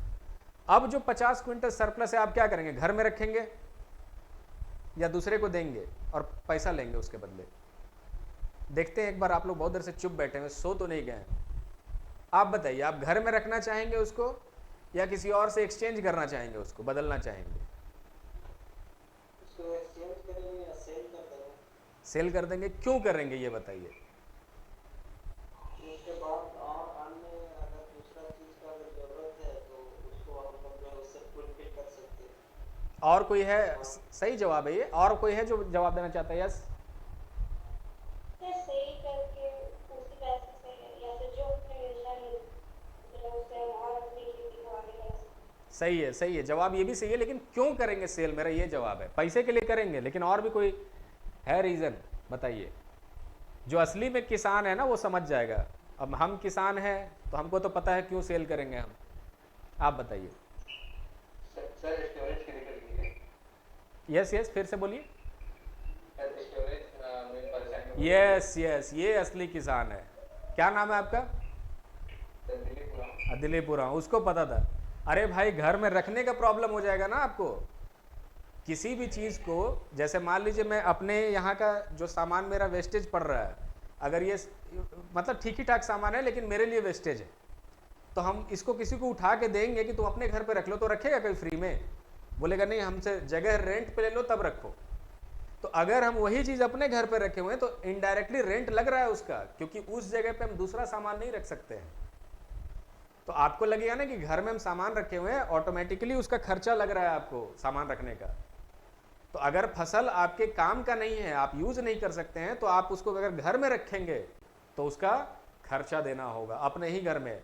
वो मनी दिखेगा नहीं, but that is going to be get spent, मतलब खर्चा हो रहा होगा। तो इसीलिए क्या करना चाहिए, जो अधिशेष होता है, जो सरप्लस होता है, उसको एक्सचेंज कर देना चाहिए। एक्सचेंज का मतलब बेचना चाहिए। बेचने से क्या आएगा? पैसा। अब आपको क्या हुआ, पहले तो वो खाना आप खा रहे थे, अब आपके पास एक तो फूड सफिशिएंसी है और दूसरा आपके पास प्रॉफिट आ रहा है। उस प्रॉफिट से आपको खाना खरीदना ही नहीं है, तो डायरेक्ट बच गया आपको प्रॉफिट। अब उससे आपने क्या किया, अगले बार 2 प्लॉट और ले लिया खेत का और वहां दोनों पे खेती किया, सेम फॉर्मूला अपनाया। HYB सीड यूज करो। यूज मत कर लीजिएगा कि HYB सीड्स, ये एग्जाम्पल के लिए मैं कह रहा हूँ। HYB सीड्स बहुत कॉस्टली है, फर्टिलाइजर भी बहुत लगेगा, एग्रीकल्चर का इनपुट बढ़ जाएगा, है ना। ये नहीं कि मेरा बात मान करके कोई बता दिया जाके घर में। यूज करने का तरीका है, ठीक है। तो अगर किसी ने उस तरह से फॉर्मूला से किया, उसका प्रोडक्शन बढ़ता गया, धीरे धीरे धीरे क्या होगा, समृद्धि आएगी, प्रोस्पेरिटी आएगा, क्योंकि उसके पास पैसा आ रहा है, कॉन्सेंट्रेशन ऑफ वेल्थ हो रहा है। और वेल्थ जो है उसका एक्सचेंज करने का तरीका बहुत है। जैसे अनाज है ना, अनाज को लिमिटेड तरीके से जिसको चाहिए होगा वही लेगा, लेकिन पैसा हर किसी को चाहिए, तो पैसा अनेकों तरीके से एक्सचेंज किया जा सकता है। इसीलिए गोल्ड जो है बहुत हॉट मनी है। गोल्ड क्या, दूसरा मैंने कोई भी करेंसी जो है हॉट है बहुत, तुरंत उसको हार्ड कैश में कन्वर्ट, तुरंत आपको ही ले लेगा आपको। तो जब आपके पास सरप्लस होता है तो ये वो टाइम है ना जब एग्रीकल्चर धीरे धीरे इनका सरप्लस बनने के कगार पे है। और जैसे ही सरप्लस एग्रीकल्चर शुरू होगा, तो अभी बना नहीं है लेकिन वो कगार पे है बनने के, धीरे धीरे कुछ टाइम के बाद, और मान लीजिए 1000 साल बीता, एग्रीकल्चर हो गया सरप्लस। तो एक आदमी का नहीं हुआ, इस रीजन में जितने लोग रहते थे सबका एग्रीकल्चर सरप्लस हुआ। और एग्रीकल्चर सरप्लस होने से क्या होगा, ट्रेड होगा। अब ट्रेड कहाँ होता है, ट्रेड का मतलब, अब जैसे मान लीजिए आपका गांव है, मान लीजिए आप रामगढ़ के आसपास गांव में रहते हैं, तो जब खरीफ का सीजन आएगा ना, जब मतलब फसल लगाने का सीजन आएगा, तो सब लोग चावल उपजाएंगे। तो आप क्या अपना चावल दूसरे को बेचिए गांव में, वही तो चावल लगाए हुए हैं, एक दूसरे को बेच के तो काम चलेगा नहीं। तो चावल का जहां एक्चुअल रिक्वायरमेंट है शहर से बाहर, वो गांव से बाहर, वहां बिकेगा चावल। और जब वहां बिकेगा चावल तब असली वैल्यू आपको मिलेगा। तो अगर एग्रीकल्चर सरप्लस हो रहा है तो इनको दूर दराज के एरिया में अपना फसल बेचना होगा, जो इनके पास साधन नहीं है जाने के लिए उतना दूर। यही सारा कहानी, यही सारा कारण धीरे धीरे इस तरह के शहरों के निर्माण में माने कारक बनता है, फैक्टर बनता है। ठीक है, तो इससे पहले कि मैं अब इसको डिस्कस करना शुरू करूं, इस वाले को थोड़ा सा मैं और भी 2-3 चीजें आपको बताना चाहता हूं। कोई भी डाउट है तो पूछिए, आराम से देख लीजिए, समझ लीजिए और पूछिए।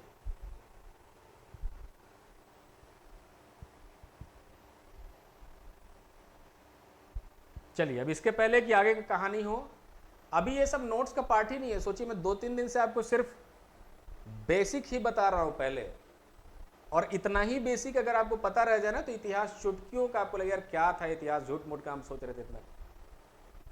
एक्चुअल बुक पढ़ के, बुक में तो कहानी लिखा आगे का ना, वो पता नहीं चलेगा आपको कभी भी।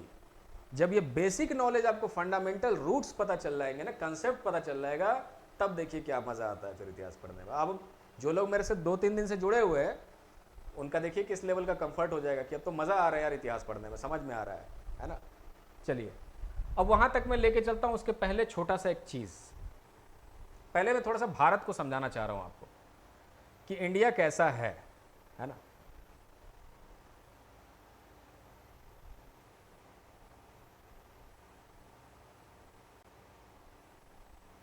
हम लोग कहाँ थे? यहाँ पे, ये पॉटरी वाले में ना थे, यहाँ आते हैं। चलिए,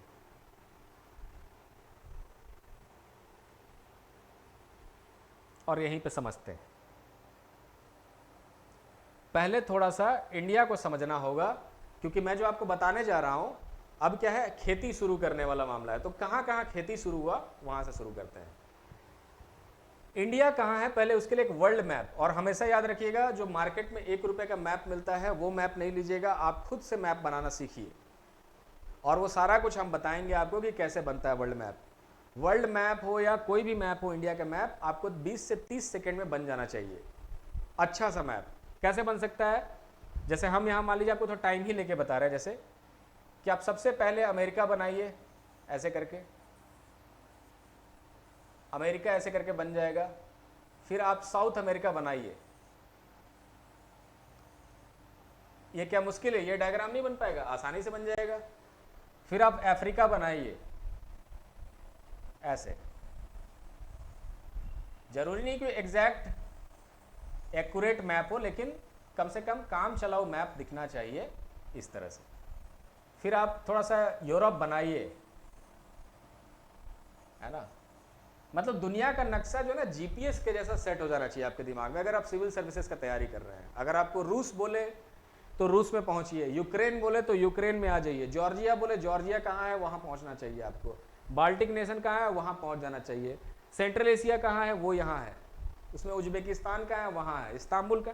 मतलब किसी भी तरीके का लोकेशन बोला जाए, आपका दिमाग फट से मैप पे वहां पहुंचना चाहिए, उसको एक्सपर्ट कहा जाता है। ये नहीं कि एक हम पीछे मैप ही लगा लेते, क्या जाता है, एक स्लाइड में हम बना लेते मैप और उस मैप पे हम आपको समझाते हैं और एक्सपर्ट कहलाते हैं, वैसा नहीं होता है। ये बना के आप चाहें तो मैं इसको पूरा आपको वो स्लाइड वाला मैप बना सकता हूँ, है ना, हर कंट्री इसके अंदर का, लेकिन वो सिर्फ हम आपको समझा रहे हैं कि इसको आप ऐसे बनाइए, खुद से बनाइए, एग्जाम में भी बनाना है आपको। चाइना हो गया, ये साउथ ईस्ट एशिया छोड़ देते हैं उसको, साउथ ईस्ट एशिया को, ऑस्ट्रेलिया भी छोड़ दिया हमने। अब देखिए मैप क्यों बनाया हमने, ये समय है 7000 बीसी से लेकर के 6000 बीसी, और जो पीछे हमने लाइन पे समझा ना कि एग्रीकल्चर शुरू हुआ, तो एग्रीकल्चर कहां कहां शुरू हुआ दुनिया में, उसके लिए बनाया गया है। तो एग्रीकल्चर दुनिया में लगभग 4 जगहों पे शुरू हुआ, बहुत जबरदस्त तरीके से। जैसे वो 4 जगह कौन से हैं, तो पहला है ये एरिया, जिसको हम लोग उस समय मेसोपोटामियन सिविलाइजेशन ऐसे कहते थे, मेसोपोटामिया का सिविलाइजेशन। जो एक नदी यहाँ बहती है उसका टिग्रिस नाम है, टिग्रिस यूफ्रेटस रिवर अभी भी है, उसी नदी के किनारे एक बड़ा सा सिविलाइजेशन बना। ये वैसा सिविलाइजेशन जहाँ खेती वगैरह शुरू हुआ, ठीक है, उसमें अंदर गांव भी था, सुमेर है, वो सब है, वो सब area they started doing agriculture, उस नदी के किनारे जो लोग बसे थे। भारत में भी यहाँ एक सिंधु नदी बहता है, वो कैलाश मानसरोवर से ऐसे निकलता है और पाकिस्तान से होते हुए इस तरह से ऐसे बहता है, बंगाल की खाड़ी में आता है। ये जो नदी है ना, इसके किनारे भी जो लोग रहा करते थे उन लोगों ने खेती शुरू किया। उसको हम लोग नाम बाद में नाम दिया इंडस नदी के किनारे का सिविलाइजेशन, सिंधु घाटी सभ्यता का सिविलाइजेशन। अफ्रीका के साइड में यहाँ पे एक नील नदी बहती है, ऐसे करके मिलता है, वो इथियोपिया से निकलता है, उधर जाके बहता है। यहाँ जो सिविलाइजेशन हुआ उसका नाम पड़ा नाइल रिवर वैली सिविलाइजेशन। इन लोगों ने भी खेती शुरू किया। ये वो सिविलाइजेशंस थे जिन लोगों ने 7 to 6000 BC में इस तरफ खेती सीखा और करना स्टार्ट किया। और धीरे धीरे इधर चाइना में अगर आप आएंगे तो येलो रिवर, जिसको हुआंग हो रिवर भी कहते हैं, ये सारे सिविलाइजेशंस ने इस समय खेती करना शुरू किया। जो भी लोग यहाँ रहते थे वो खेती करते थे। अब देखिए, आप देखेंगे ना कि अगले 4000 साल में जो बड़े बड़े सिविलाइजेशन बने वो इन्हीं 4 जगहों पे बना दुनिया का। जो सबसे पहले का बड़ा बड़ा सिविलाइजेशन था, जिसको आप लोग अलग अलग नाम से जानते हैं, सिंधु घाटी हो गया या हड़प्पा सिविलाइजेशन हो गया, वो सारे इधर ही बने। क्यों? क्योंकि फॉर्मूला ये था A = U, agriculture brings urbanisation. ठीक, अब चलिए यहां से आगे का कहानी जो मैंने आपको बोला था, जो रुका था वहां पे, कि सरप्लस आने से, अगर आपके पास सरप्लस है तो आप किस तरह बड़ा शहर या बड़ा सिविलाइजेशन बनता है, ये उसका कहानी है। क्लियर? चलिए, अब चलिए मान लेते हैं कि यहाँ पे ये समय है 3000 BC का। अब इसको जूम करते हैं और इंडिया को समझते हैं। अब आइए इंडिया के मैप पे। ये इंडिया का आज का पॉलिटिकल मैप है, उस समय का नहीं है। उस समय तो क्योंकि पाकिस्तान, अफगानिस्तान, नीचे south east Asia, Nepal, Bhutan, वो जितना भी इलाका है वो सब भारत के इंडियन सब कॉन्टिनेंट में ही हुआ करता था, लेकिन फिर भी उसको हम लोग ऐसे बना सकते हैं। चलिए जोड़ दिया, ये हो गया अफगानिस्तान, पाकिस्तान सब आ गया, नीचे का सब एरिया आ गया। चलिए ये एरिया है, ऐसे करके यहाँ के लोगों ने खेती किया है, जो खेती अब धीरे धीरे सरप्लस हो गया है। मैं आपको इंडस वैली का ओरिजिन पढ़ा रहा हूँ। ये टॉपिक का नाम है origin of Indus valley civilisation, और यहां का कुछ कुछ मैं लिखवाऊंगा अभी आप। Origin of Indus valley civilisation ये कैसे होता है, देखिए। मान लीजिए यहां कुछ गांव है, जैसे एक गांव है का नाम है मेहरगढ़। ये रीजन अभी चर्चा में है, क्वेटा वैली में पड़ता है रीजन, जो आप सुन रहे हो ना, बलोचिस्तान और वो सब BLA जो है ट्रेन हाईजैक किया है, वो सब किया है, वो सब उसी रीजन में है। ये सारे जो रीजन है ना, इसमें लगभग 7000 BC में एग्रीकल्चर शुरू हुआ था और धीरे धीरे डेवलप कर रहे थे वो लोग। ठीक है, उस ये अकेला नहीं है कि मेहरगढ़ वो इलाका है, मेहरगढ़ के जैसा और भी बहुत सारा गांव है अभी पाकिस्तान में है, वो सब गांव। एक नाल रीजन है, नाल, झोब रीजन है, ये सारे के सारे रीजन अभी भी हैं पाकिस्तान में। झोब, ये सब वो रीजन है ना जहां पे 7000 BC के आसपास खेती शुरू हुआ था और धीरे धीरे डेवलप हो रहा था। वहां छोटा छोटा गांव भी बनना शुरू हो गया था। ठीक है, और करते करते वो लोग सरप्लस। तो चलिए हम लोग आते हैं सरप्लस वाले में डायरेक्ट स्किप करके, कि ये मैप है 3000 BC का, और ये जितने सिविलाइजेशन है, जितने गांव हैं और जितने वो सब हैं, वो सब सरप्लस एग्रीकल्चर बना चुके हैं। अब क्या होगा, ट्रेडिंग करना है, लेकिन ट्रेडिंग में झमेला ये है कि अगर कोई यहाँ का गांव है वो बगल के गांव को बेचेगा तो नहीं लेगा, क्योंकि दोनों खेती कर रहे हैं। नदी किनारे जो भी गांव खेती कर रहा है, इनको कहाँ बेचना है, जहां खेती नहीं होगा उनको आके यहाँ पे बेचना है ना। अब ये तो चक्कर है, कैसे बेचे वहां पे, क्योंकि अगर आप यहां से चलेंगे तो आपको 2-3 महीना तो वहीं बीत जाएगा, फिर आप दोबारा खेती कब कर रहे आएंगे, मतलब 4-5 महीना 6 महीने का आप अगर यात्रा करेंगे तो कैसे खेती होगा। तो ये लोग सोचते थे कि यार कैसे बिकेगा, क्योंकि सबसे ज्यादा वैल्यू यहीं पे मिलता है, सबसे ज्यादा वैल्यू अनाज का यहाँ मिलता है अफगानिस्तान में, क्योंकि ये सब एरिया बंजर एरिया, खेती नहीं होता है वहां पे। तो वो लोग क्या करेंगे कि अपना कीमती जेमस्टोन, माने अफगानिस्तान के पास मान लीजिए जेड है या कोई लापिस लजूली, उस तरह का कोई कीमती पत्थर है, तो वो उसको दे देंगे। सेमी प्रीसियस होता है, उतना कीमती भी नहीं है लेकिन ठीक ठाक। तो अपना पत्थर देंगे, अनाज लेंगे, मतलब आपको रियल वैल्यू मिला। यहाँ तो आपको मैंने नॉर्मल ढेला दे के भी अनाज कोई नहीं लेगा। तो ये क्या ऐसा जुगाड़ लगाया जाए कि हमारा अनाज एकदम अफगानिस्तान तक बिके। तो देखिए क्या जुगाड़ इन्होंने लगाया। पहला दुनिया का वेयर हाउस बनाया। अगर मान लीजिए एक गाड़ी यहाँ से निकलेगी, एक छोटा सा गाड़ी, और अगर वो सिंगल गाड़ी यहाँ तक का फासला तय करेगा ना तो बहुत टाइम लगेगा। तो इन्होंने क्या सिस्टम बनाया कि बीच में पूरा हम लोग वेयर हाउस बनाते हैं। ठीक, चलिए थोड़ा सा इसको इरेज कर लेते हैं।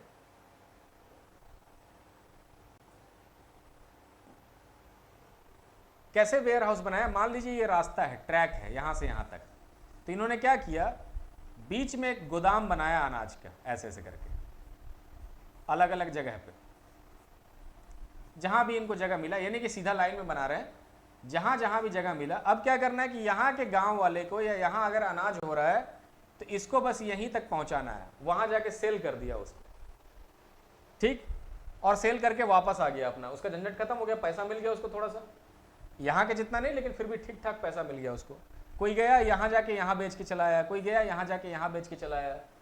तो ये सारे जो थे ना, धीरे धीरे पहले शुरू हुआ वेयर हाउस, लेकिन धीरे धीरे वो डेवलप हो गए इंटरमीडिएट टाउन के रूप में। इंटरमीडिएट टाउन, और टाउन से बन गए वो धीरे धीरे समय के साथ ट्रेडिंग सेंटर। क्योंकि क्या होता है, जैसे मान लीजिए गोड्डा में अडानी का प्लांट लगा है ना, अडानी का प्लांट बना है ना गोड्डा में, जहां से बांग्लादेश को बिजली मिलता है।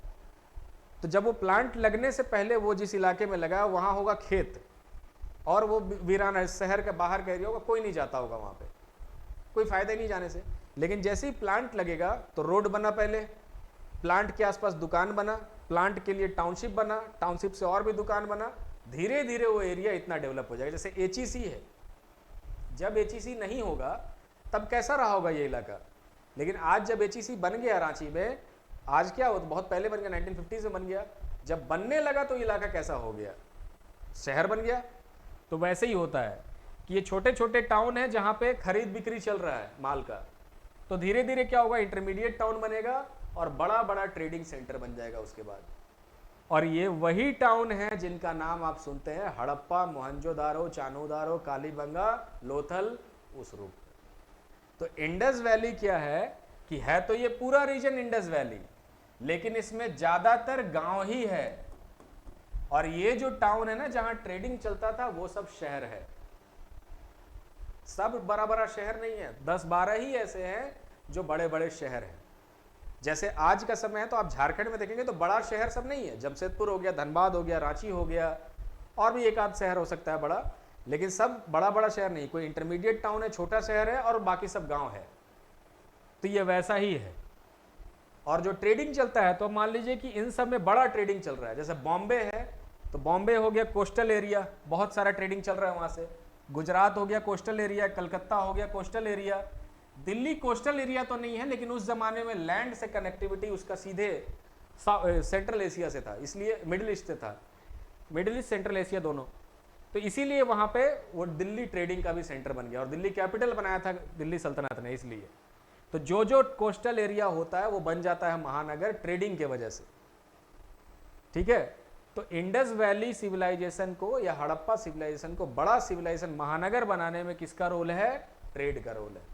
तो देखिए फ्लो चार्ट में कैसे लिखेंगे, एग्रीकल्चर, सरप्लस, ट्रेड, और ट्रेड से जन्म होता है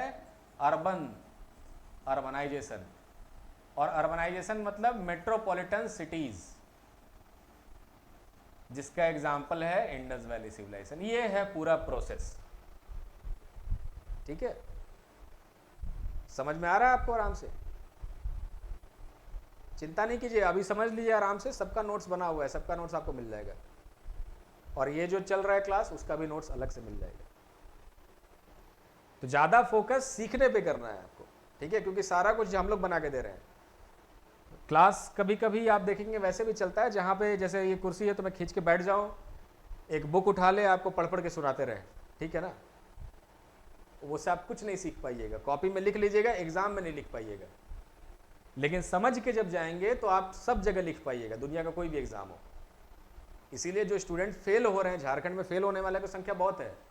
कोचिंग सब आज से नहीं कर रहे थे, ये नहीं कि हम ही आगे शुरू किए कोचिंग, हम तो अभी आ रहे हैं, है ना। इतना दिन से हम दिल्ली में थे, लेकिन जो यहाँ लोग कर भी रहे हैं कोचिंग, वो बस लिख रहे हैं बैठ करके कॉपी में, मास्टर बोल रहा है वो लिख रहे हैं, गांव का पढ़ाई हो रहा है। वैसा स्कूल में होता था पढ़ाई गांव में कि हम बोल रहे हैं और लिखो, वैसा नहीं। आप ज़्यादा सीखने पे, लर्निंग पे, डिस्कशन पे फोकस कीजिए। लिखा हुआ तो बुक में है ही, और हम भी आपको दे ही रहे हैं नोट्स, और आंसर लिखना भी सिखा रहे हैं अलग से। तो आपको खुद कुछ नहीं करना है, आपको सब कुछ मिल जाएगा हाथों हाथ। आप बस पूरा अपना फोकस बनाइए मैच्योरिटी लाने में दिमाग में। क्वेश्चन को जो मैंने बोला कि आप सोचिए, थोड़ा सोचने पे टाइम दीजिए कि यार ऐसा कैसे हो रहा है, ऐसा कैसे, दिमाग चलाइए, ऑटोमेटिकली आप सिविल सर्विसेज की तरफ बढ़ेंगे धीरे धीरे। और सिर्फ लिखने से थोड़ी कुछ होता है। तो चलिए, ये हुआ फॉर्मूला, इसको आप सीधे लिख दीजिए कि ये एग्रीकल्चर से सरप्लस, सरप्लस से ट्रेड, ट्रेड से फिर अर्बनाइजेशन, मेट्रोपॉलिटन शहर, बड़ा बड़ा शहर। क्लियर? तो चलिए अब हम लोग कुछ बड़े शहरों को देखते हैं और समझते हैं कि कैसा वो बड़ा शहर रहा होगा और कहाँ कहाँ ये हुआ होगा। तो अब origin of Indus valley civilisation जो टॉपिक है उसको हम लोग शुरुआत करते हैं। आप समझ तो गए ऑरिजिन। अब चलिए आगे का मेन चीज डिस्कस करते हैं। जिसको कोई डाउट है पूछेगा।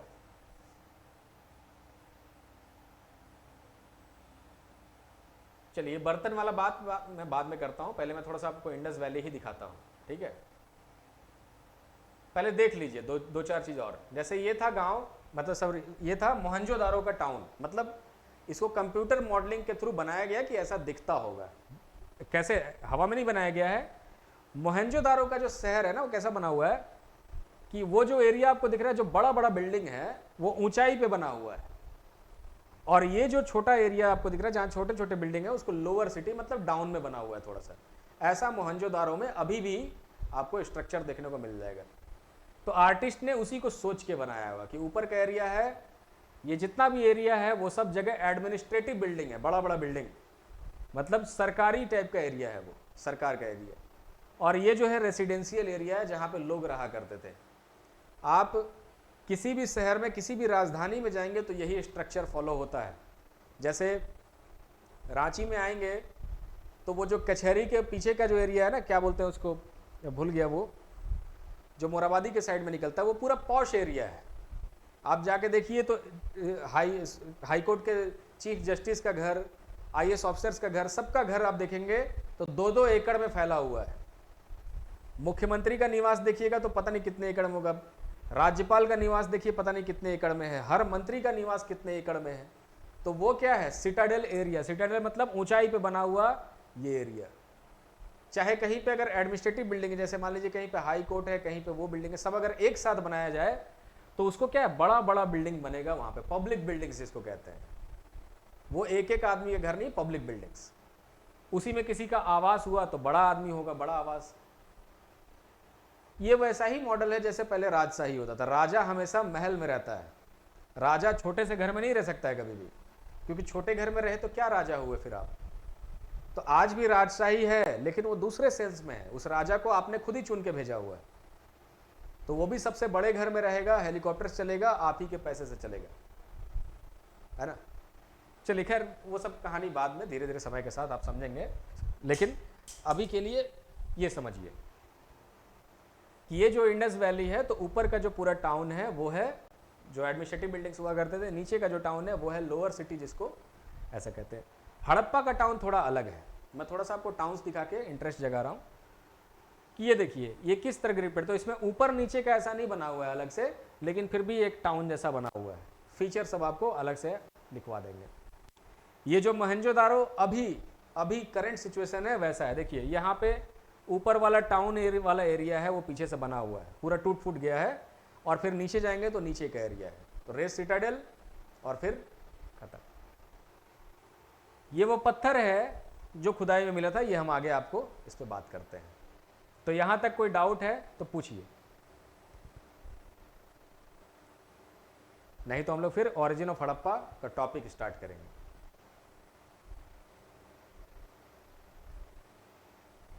कोई डाउट नहीं है?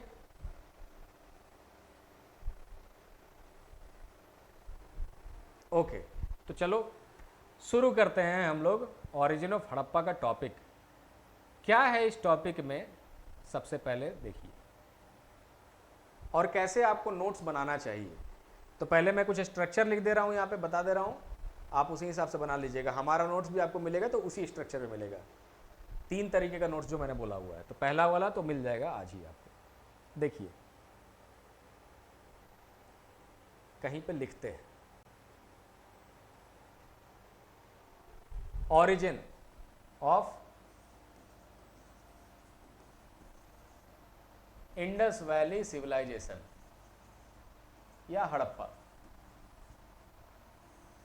इस टॉपिक में क्या क्या पढ़ेंगे, तो सबसे पहले why it is called as Indus valley civilisation, क्यों इसको हम लोग इंडस वैली कहते हैं, इंडस वैली सिविलाइजेशन कहते हैं, सिंधु सरस्वती सिविलाइजेशन कहते हैं, कहीं पे हड़प्पा सिविलाइजेशन भी कहते हैं, ऐसा क्यों है? ठीक है, ये पहला चीज इसमें पढ़ना है आपको, ओरिजिन। ये डायरेक्ट जो एग्जाम में आएगा। दूसरा चीज ओरिजिन में ही कि इनको कौन कौन से ऐसे लोग हैं जिन्होंने इसको खोजा है, मतलब who are the people associated या people associated with Indus Valley, जिसको हिंदी में आप कह सकते हैं खोजकर्ता कौन है। एक टॉपिक ये भी हो सकता है ओरिजिन में। तीसरा जो टॉपिक हो सकता है ओरिजिन वाले पार्ट में ही कि इंडस वैली के अंदर जब ये खुदाई हुआ तो क्या मेन फीचर था, features of Indus valley, features of major sites of Indus valley civilisation. ये 2-3 चीजें जो हैं इसके ओरिजिन वाले टॉपिक से जुड़ा हुआ है। हम लोग एक एक करके सबको समझते हैं। ठीक, सबसे पहले इसका पहला जो क्वेश्चन है वो कि इसको कुछ लोग इंडस वैली कहते हैं, कुछ लोग इसको सिंधु सरस्वती कहते हैं और कुछ लोग इसको हड़प्पा कहते हैं। ठीक, तो इन तीनों का जवाब क्या है? ये तीनों सही है। क्यों सही है कि देखिए, एक ऐसा सिविलाइजेशन जो प्राचीन सिविलाइजेशन जो एक्सटिंक्ट हो चुका होता है, एक ऐसा सिविलाइजेशन अगर किसी नदी के किनारे मिलता है, मतलब क्योंकि मेजॉरिटी ऑफ साइट्स जो है ना, ज़्यादातर साइट सिंधु नदी के तट पे है, मतलब इंडस नदी के किनारे ज़्यादातर साइट्स हैं, इसलिए इसको हम लोग इंडस वैली सिविलाइजेशन कहते हैं। तो ये इसका कारण है, क्योंकि मेजॉरिटी ऑफ साइट सिंधु नदी के किनारे। ठीक, ये हो गया पहला कारण। दूसरा, इसको सिंधु सरस्वती सिविलाइजेशन क्यों कहते हैं? क्योंकि एक नदी हुआ करता था जिसका नाम जो वैदिक लिटरेचर है उसमें सरस्वती है, और अभी जो नाम है उसका घग्गर हाकरा नाम है, घग्गर हाकरा। तो पहले ये नदी को लोग नहीं मानते थे, पहले सरस्वती को कोई नदी नहीं मानते थे कि ये नदी नहीं है, ये ऐसे सूखा होगा या कुछ नहीं होगा, ये काल्पनिक चीज़ है। लेकिन जब सैटेलाइट इमेजरी और प्रॉपर तरीके से जियोलॉजिकल उसका सर्वे किया गया तो पूरी की पूरी नदी का बेड है, बेड जो रिवर बेड होता है ना, जो नदी सूख गई तो उसका बेड दिखाई देता है मैप पे, वो है, वो गूगल में भी आप देख सकते हैं, गूगल अर्थ पे, कि वो नदी का पूरा बेड है। तो अब जो ये सूखा हुआ नदी है ना, ऐसे करके जो नदी बह रही है, इसके आसपास भी बहुत सारे साइट है।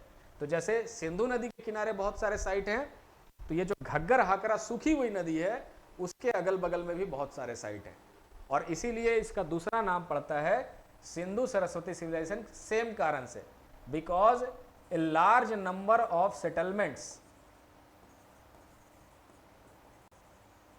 are on the banks of river Saraswati also, that is why it is called as Ghaggar Hakra या सिंधु सरस्वती सिविलाइजेशन। तो दो नाम है, दोनों का जस्टिफिकेशन यहां पे। अब है तीसरा नाम, तीसरा नाम है हड़प्पन। कुछ लोग इसको हड़प्पा सिविलाइजेशन भी कहते हैं, और वो इसलिए कहते हैं क्योंकि जो सबसे पहला साइट डिस्कवर हुआ था, फर्स्ट साइट, जो सबसे पहला साइट डिस्कवर किया गया था उसका नाम है हड़प्पा। तो जो भी सिविलाइजेशन होती है, जो उसका सबसे पहला साइट डिस्कवर होता है, उस जगह का जो नाम होता है उसी नाम से पूरी सिविलाइजेशन को भी पुकारा जाता है। तो ये कारण है इसको हड़प्पा सिविलाइजेशन या हड़प्पन सिविलाइजेशन भी कहने का। तो इसके 3 नाम हैं अलग अलग, और तीनों नामों के पीछे ये कारण है। ठीक है, कोई डाउट नहीं, आगे बढ़े। अब इसको ढूंढने में कौन कौन से लोग एसोसिएटेड है, तो कई लोग एसोसिएटेड है इसको ढूंढने में। वैसे तो नाम आपको बार बार कि आर.डी. बनर्जी वो सब नाम तो, लेकिन मैं कुछ और भी नाम आपको बताऊंगा कि ऐसा क्यों है। देखिए, who are the people associated, उसको समझने के लिए, और लास्ट वाला फीचर जो है उसको अलग से समझा दूंगा मैं आपको बता के। पहले समझते हैं कि क्यों ऐसा है। आइए फोटो पे देखिए, ये जो एरिया है, वैसे इन लोगों का नाम आता है कि दयाराम साहनी, आर.डी. बनर्जी, और ये जॉन मार्शल जो आर्कियोलॉजिकल सर्वे ऑफ इंडिया जो नया नया बना था उसके हेड थे। वो इनके समय में भी हेड थे, इसके समय में भी हेड थे। ठीक है, ये दोनों के। क्यों ऐसा है देखिए, पीछे जो आपको ये दिख रहा है, आप इसका ईंट का संरचना देखिए। ये आपको देखने से लगे ना कि हाल फिलहाल का ही घर है, कोई 50 साल या 25 साल पुराना बिल्डिंग ढह गया है उसका दिख रहा है। लेकिन एक्चुअल में ये जो ईंट है ना, ये जो ब्रिक्स है, ये पूरा इंडस वैली का ब्रिक्स है। मतलब आज से 5000 साल पहले का ब्रिक्स है ये। तो ये तो कोई सोच ही नहीं सकता है। आप कल्पना कीजिए, जैसे गांव में आप जब जाएंगे तो कोई टूटा फूटा मकान दिखता होगा आपको, जिसका ईंट इस तरह से आपको दिखता होगा, और जब उस गांव का, उस मकान का उम्र पता लगाएंगे तो मुश्किल से मुश्किल वो 50 साल पुराना है या 30 साल पुराना है, और टूट फूट के ऐसा दिख रहा है। और अगर 100 साल के बाद जाएंगे तो कहीं भी वो ब्रिक्स दिखाई नहीं देगा, कहीं भी वो ईंट दिखाई नहीं देगा। तो ऐसा कैसे हुआ कि 5000 साल पहले का ईंट इस तरह से दिख रहा था वहां पे? तो हुआ ऐसा कि देखिए, रेलवे का लाइन बिछाया जा रहा था पाकिस्तान में, माने पेशावर से लेके मुल्तान के बीच में रेलवे का लाइन बिछाया था। 1856 का घटना है ये। तो जब रेलवे का लाइन बिछाया जा रहा था, तो जब सॉलिड ईंटों का जरूरत पड़ता था ना कहीं पे, ईंट को चूर कर दें और नीचे उसका बेड बना दें, तो क्या हुआ कि कॉन्ट्रैक्टर का जो आदमी लोग थे, लेबर लोग, कहीं से ईंट लेके आ रहे थे। कॉन्ट्रैक्टर बोला, आप कहाँ से ईंट लेकर के आ रहे हैं? तो इन लोगों ने बोला कि बगल में तो बहुत सारा ईंट पड़ा हुआ है। तो ये पहला जो वहां पे चेक किया गया, तो इस जगह पे, रुकिए मैं दिखा रहा हूं आपको, ये हड़प्पा में।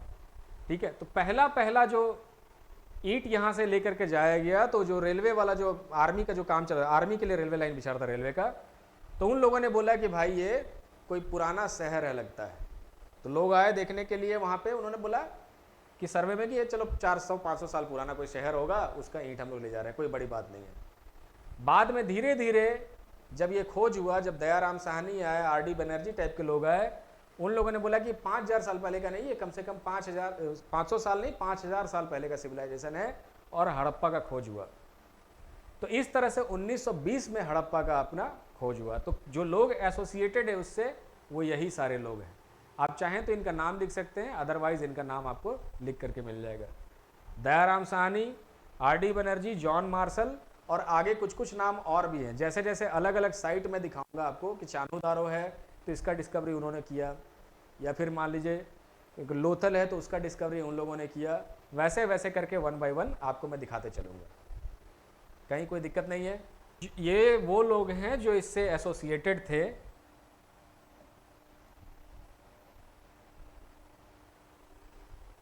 ये वो लोग हैं जो इंडस वैली सिविलाइजेशन से एसोसिएटेड थे। जैसे पहले व्यक्ति का नाम है दयाराम साहनी, 1921 में इन्होंने हड़प्पा का खोज किया था। दूसरे व्यक्ति का नाम है आर.डी. बनर्जी, इन्होंने अगले साल 1922 में मोहनजोदारो का डिस्कवरी किया था। और एक व्यक्ति और थे जो Alexander Cunningham,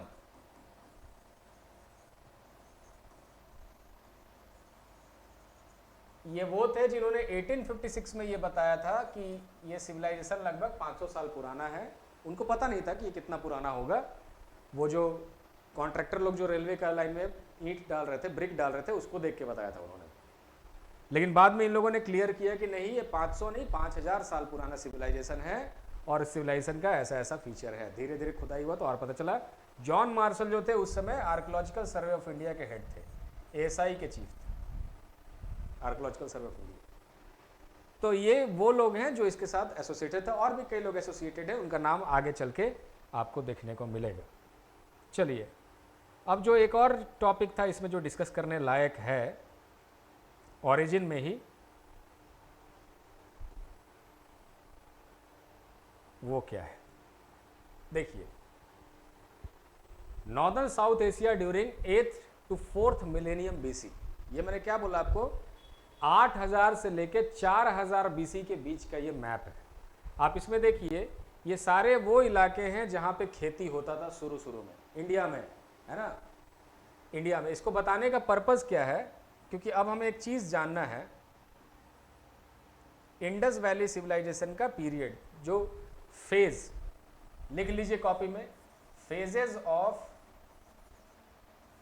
Indus valley civilisation, origin का ही पार्ट है, तो उसमें 3 फेज है ऐसे। जैसे एक फेज जो है उसको हम लोग कहते हैं अर्ली हड़प्पन फेज, शुरुआती फेज, जो कि फॉर्मेटिव ईयर्स था, मतलब उस समय हड़प्पा का सिविलाइजेशन बन ही रहा था, ये सारे टाउन्स धीरे धीरे डेवलप हो रहे थे उसकी ट्रेडिंग की वजह से। तो ये उसी समय का मैप है।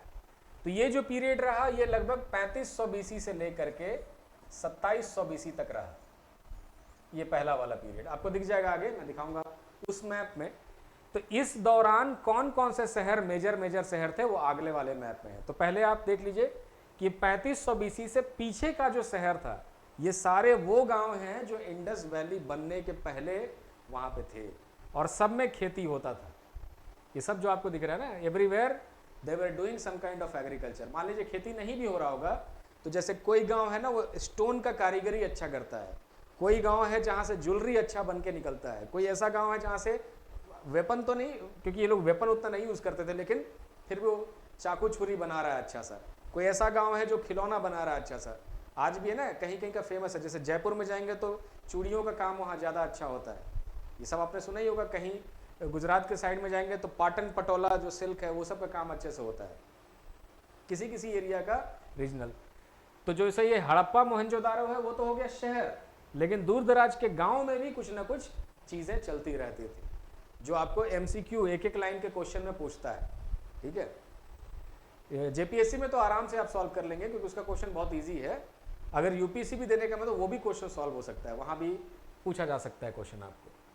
तो ये हो गया 8000 से 4000 बीसी के बीच में हड़प्पा से पहले जो गांव थे वो, इन्हीं कुछ गांव में से हड़प्पा निकलेगा। देखिए यहाँ हड़प्पा दिख भी रहा है, लेकिन अभी ये छोटा सा गांव जैसा है जहां हो सकता है छोटा सा खेती हो रहा होगा। चलिए अगला मैप देखते हैं। अब देखिए principal sites of Indus valley civilisation, ये तो इंडस वैली सिविलाइजेशन के मेन साइट है, इनको मैं दिखाता हूं। पहले आपको अर्ली साइट्स का दिखाता हूं। देखिए ये जो है ये यहाँ का अर्ली हड़प्पन साइट्स, और ये लगभग 3500 से 2700 बीसी के बीच का पीरियड है।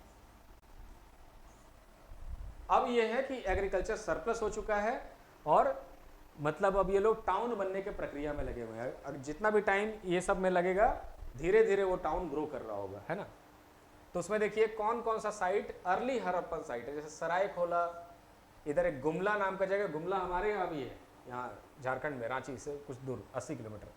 मेहरगढ़ का साइट है, हड़प्पा फिर से आपको दिख रहा है अर्ली हड़प्पन साइट में भी, कालीबंगा है, बनावली है, राखीगढ़ी है। ये सब क्या है, उस जमाने में धीरे धीरे फॉर्मेशन हो रहा है उनका अर्ली हड़प्पन फेज में, है ना। राखीगढ़ी इंडिया में सबसे बड़ा साइट है हड़प्पन साइट, है ना, बाकी सब पाकिस्तान में है बड़ा बड़ा साइट। चलिए समय और आगे बीता, अब आते हैं मैच्योर फेज में। मैच्योर फेज का मतलब क्या होता है देखते हैं। ये है mature phase, Indus valley civilisation और उसका मैच्योर फेज। मैच्योर फेज मतलब जब सिविलाइजेशन अपने पीक पे चला जाए, मतलब पीक पे, जब डेवलपमेंट मैक्सिमम हो जाए, जब उसका टाउन प्लानिंग हो जाए जबरदस्त तरीके से, टाउन प्लानिंग सबसे जबरदस्त, और जब सोसाइटी भी एक अच्छे से हायरार्की स्ट्रक्चर में चलने लगे, प्रोस्पेरिटी ऑल राउंड रहे, ऑल राउंड प्रोस्पेरिटी, खूब सारा डेवलपमेंट।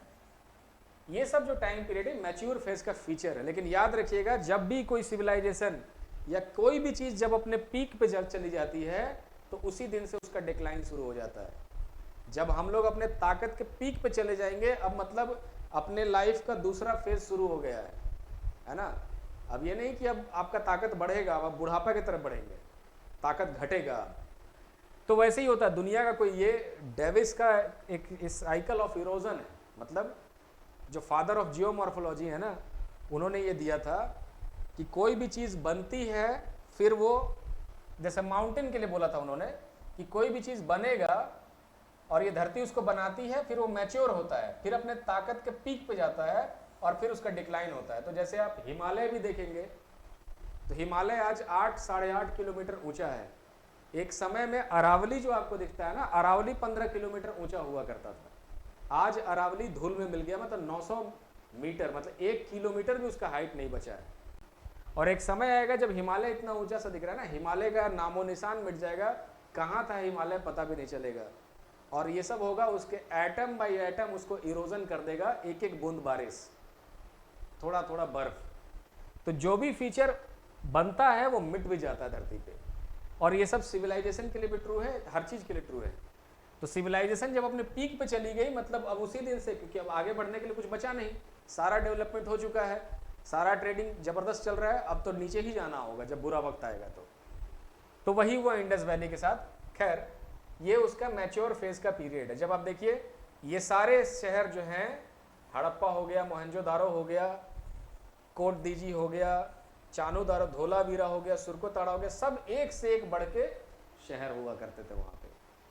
इसको उस जमाने का न्यूयॉर्क, संघाई और मुंबई, कलकत्ता, वो सब समझिए, दिल्ली, वो सब समझिए उस जमाने का। And they were all developed, और सबका कुछ ना कुछ फीचर है। तो एग्जाम्स में इसके फीचर पूछते हैं कि इसका फीचर, या फिर जो फीचर का नाम लिख दिया ये कहाँ का फीचर है, ठीक है, या हड़प्पा का मोस्ट इंपॉर्टेंट फीचर क्या है, 4 ऑप्शन दे दिया।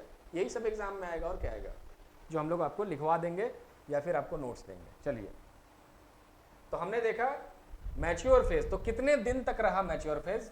2600 बीसी से लेके 1900 बीसी तक इसका मैच्योर फेज रहा। मतलब इस पूरे दरमियान में हड़प्पा अपने पीक पे रहा एकदम। मोहनजोदारो और हड़प्पा, जितने भी शहर बड़े बड़े आपको दिख रहे हैं, they were all highly developed metropolitan cities.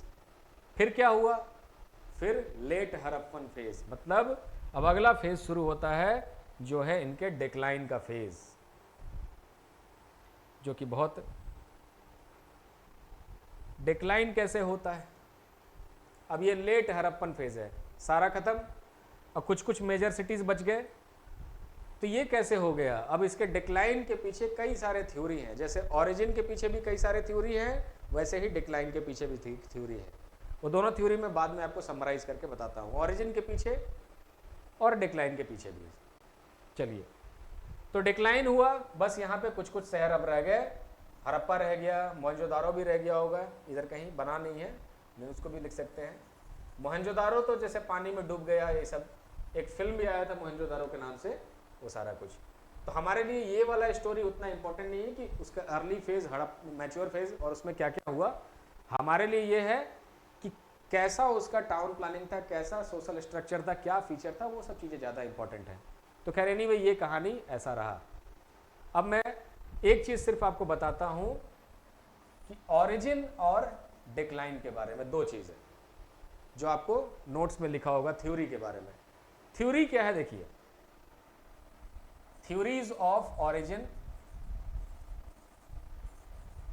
और थ्योरीज ऑफ डिक्लाइन, इसको समझा दे रहा हूं मैं सिर्फ, बात बाकी आप पढ़ेंगे ऐसे समझ में आ जाएगा आपको। देखिए, अब क्योंकि हड़प्पा बहुत जबरदस्त शहर था, तो जो अंग्रेज यहाँ पे थे ना, जितने लोग, तो अंग्रेजों का ये हैबिट था ना कि जो दुनिया का सबसे अच्छा नायाब चीज़ है हिस्ट्री में, वो उनका है, मतलब उनके एंसेस्ट्री का है। और जो अंडर डेवलप्ड चीज़ें रही, जो बेकार की चीज़ें रही, बारबेरियन वाला चीज़ें रहा, वो हमारा है। मतलब ऐसा उनका कहना था, अपने आप को सुपीरियर मानते थे। उसको कहते हैं रेशियल ओवरटोन, मतलब अपने रेस को सुपीरियर मानना। ये उनका फीचर हुआ करता था उस समय। अभी कौन जुड़ रहा है?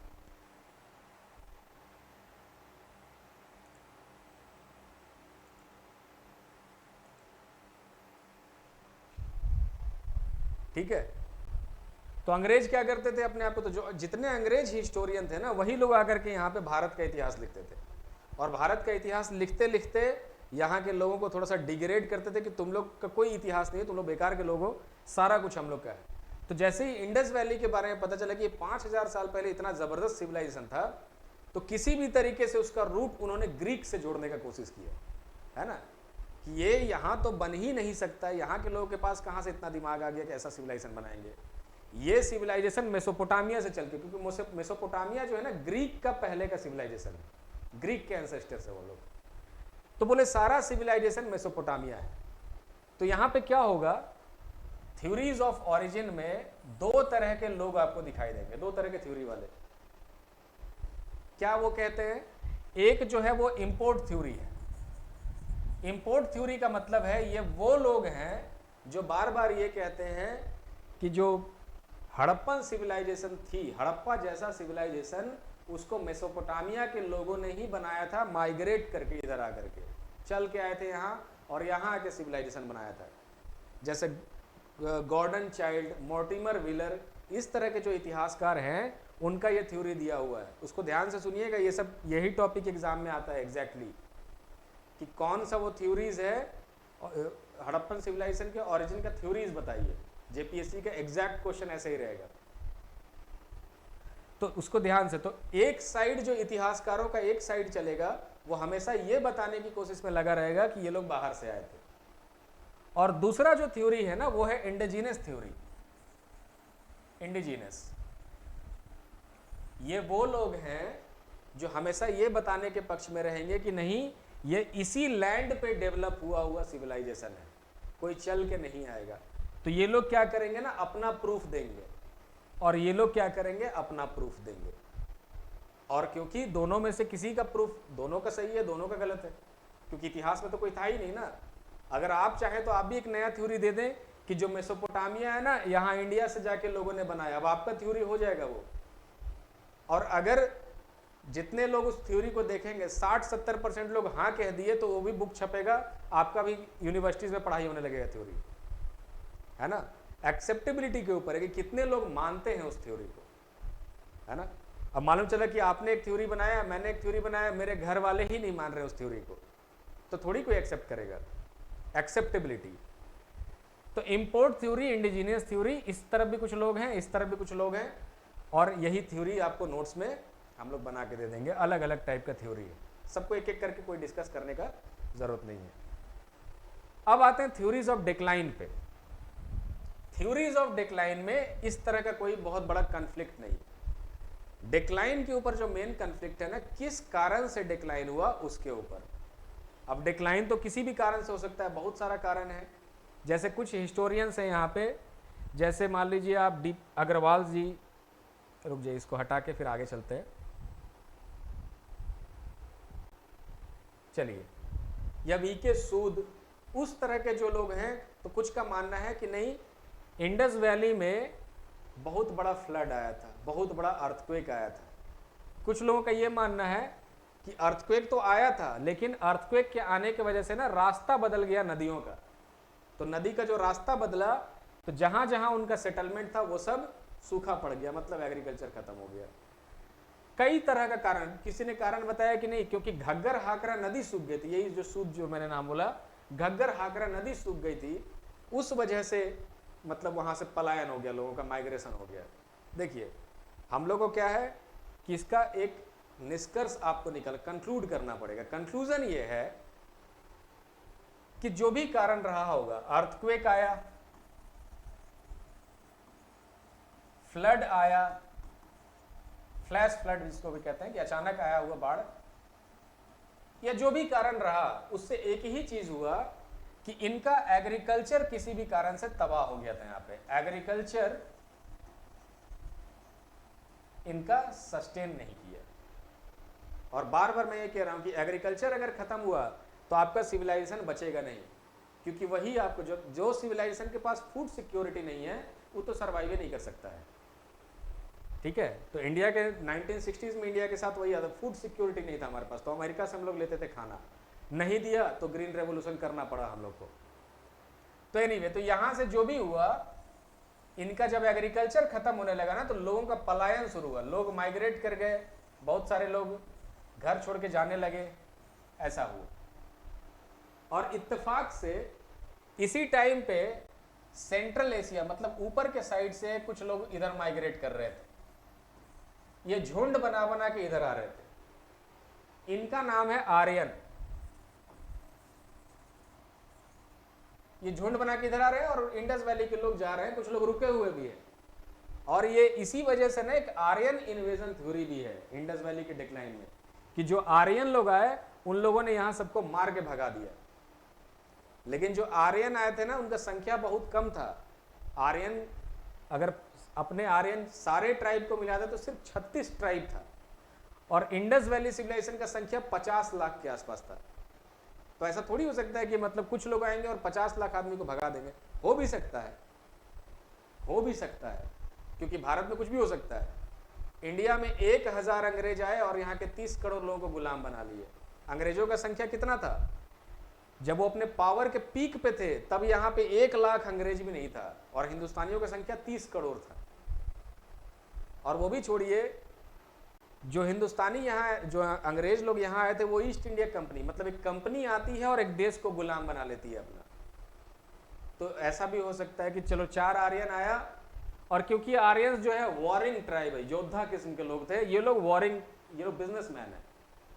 तो बिजनेसमैन कभी भी वॉरिंग वाले ट्राइब से नहीं सकेगा, वो लोग लड़ना नहीं पसंद करते, ये लोग तो मार देंगे, मर्डर कर देंगे। तो आर्यंस क्योंकि उनका वॉरियर नेचर के थे, तो हो सकता है कि वो लोग आए इन्वेजन करके भगा दिए सबको, ये भी हो सकता है। लेकिन सारे थ्योरी के लिए वही है, हो सकता है, हो सकता है, कोई भी एब्सोल्यूट ट्रूथ नहीं है। कौन उसको कितना मानता है उसके ऊपर निर्भर करता है। ठीक है, तो आर्यंस भी इसी टाइम पे, ये जो समय है ना ये लगभग 1500 बीसी, 1900 से लेकर के 1500 बीसी का पीरियड है। इसी दौरान सारा इनका पलायन हुआ, माइग्रेशन हुआ, इंडस वैली के लोग अपना एरिया छोड़ के चले गए, और इसी टाइम पे वैदिक लोग, ये लोग जो आर्यन थे यहाँ आके सेटल हो गए। और इसीलिए मैंने क्या बोला कि हम लोग इंडस वैली से कंटिन्यू नहीं हुए, हम लोग आर्यन से कंटिन्यू हो गए, क्योंकि ये लोग कहाँ गया फिर क्या किया कुछ पता नहीं है। और आर्यन जो यहाँ आए, इन लोगों ने वैदिक सिविलाइजेशन, अब आर्यंस को एग्रीकल्चर नहीं आता था उस समय, खेती करना नहीं जानते थे, तो ये जो पूरा सिविलाइजेशन था ये तो खत्म हो गया। आर्यंस ने यहाँ के कबीलाई सिविलाइजेशन जो पहले चलता था, हंटिंग गैदरिंग, वो शुरू कर दिया। हंटिंग गैदरिंग, जानवरों के ऊपर उनका इकोनॉमी टिका हुआ था। तो एक सिविलाइजेशन आपने यही सीखा इंडस वैली को देख के कि एग्रीकल्चर के दम पे वो पीक पे जाती है, अर्बन सिविलाइजेशन बनती है, फिर उसका डिक्लाइन होता है और एक नए सिविलाइजेशन का यहाँ जन्म होता है, जिस सिविलाइजेशन को कुछ भी नहीं पता है एग्रीकल्चर का, और फिर वो धीरे धीरे धीरे डेवलप करते हैं। 500 साल के बाद आर्यंस भी सीख लेते हैं एग्रीकल्चर कैसे होगा, और फिर कहानी चलता है, दोबारा वो लोग अर्बन बनेंगे, महाजनपद बनेगा, वो सब बनेगा। तो ये नट शेल में इंडस वैली की ओरिजिन का कहानी था, ओरिजिन और तो हल्का सा डिक्लाइन भी मैंने बताया आपको।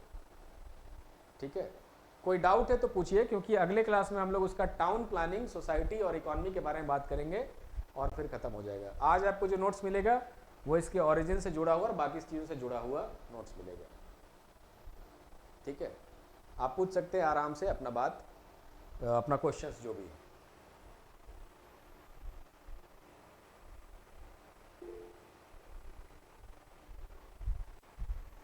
यस क्रिश बोलो। सर, जो इंडस वैली सिविलाइजेशन है हिस्ट्री में, तो उसमें वर्ल्ड हिस्ट्री का भी जेपीएससी में इंक्लूडेड है क्या सर, कोर्सेज का? नहीं, वैसे इंक्लूडेड नहीं है, वर्ल्ड हिस्ट्री का तो कुछ भी नहीं है जेपीएससी में। जेपीएससी में सिर्फ इंडियन हिस्ट्री है। ठीक है, हाँ। तो सर इसका मतलब बेसिक जानने के लिए वर्ल्ड ज्योग्राफी, मतलब वर्ल्ड हिस्ट्री जानना जरूरी है कि सर इंडियन हिस्ट्री से ही हम लोग उसको कवर कर सकते हैं? अच्छा ठीक है, इसका सवाल का मैं थोड़ा टेक्निकल जवाब देता हूँ आपको, ठीक है। हाँ ठीक है, तो आपको क्या है ना, इसके जवाब में, चलो ये सब बंद करते हैं, क्लोज करते हैं, इसका अब कुछ काम नहीं है, स्लाइड में बंद करता हूँ, ठीक है। और हल्का सा समझाने का मैं कोशिश करता हूँ, यहीं पे समझाते हैं।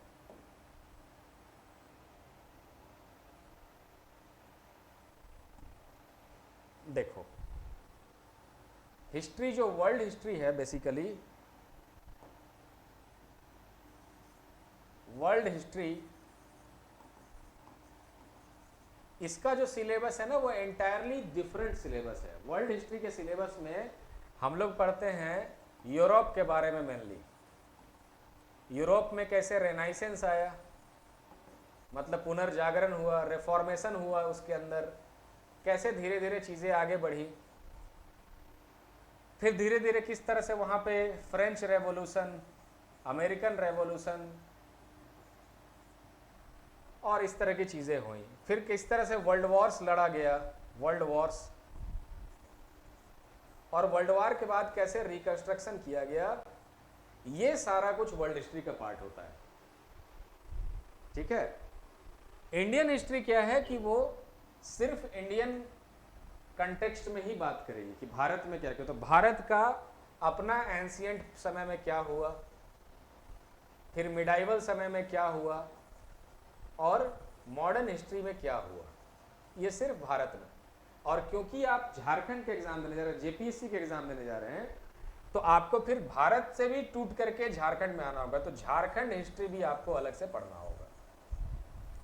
तो झारखंड हिस्ट्री के अंदर में फिर आप आएंगे तो देखेंगे कि आदि धर्म है, फिर इसके अंदर ट्राइब्स के बारे में है, ट्राइबल मूवमेंट्स, ट्राइबल मूवमेंट में अलग अलग टाइप के ट्राइबल मूवमेंट्स, संथाल रेबेलियन जो अभी तक एक भी जेपीएससी में नहीं पूछा गया है, वो इस बार हो सकता है पूछा जाएगा मेंस में। संथाल रेबेलियन, बिरसा उलगुलान, बिरसा 3 बार पूछा जा चुका है, 3-4 बार पूछा जा चुका है, बैकलॉग मिला देंगे जब तो हर बार पूछा जा रहा है, तो हो सकता है इस बार बिरसा नहीं पूछा जाएगा। टाना भगत का आंदोलन, वो सारा कुछ इंपॉर्टेंट हो जाता है इस तरफ, ठीक है। फिर यहाँ का जो सदान है, जो सदान ऑफ झारखंड है, उनके बारे में। तो आपको क्या है कि जो भी स्टेट का एग्जाम देंगे ना वो ऐसे टूट के आएगा। पहले अगर आप यूपीएससी देने जा रहे हैं तो यूपीएससी में वर्ल्ड हिस्ट्री भी पढ़ना होगा आपको, French revolution, American revolution, Japan का इंडस्ट्रियलाइजेशन, रशिया का इंडस्ट्रियलाइजेशन, इंग्लैंड का इंडस्ट्रियलाइजेशन, वो सारा कुछ आपको पढ़ना होगा, वर्ल्ड वॉर, ये सब कुछ, पॉलिटिकल फिलॉसफी, बहुत कुछ है उसके अंदर।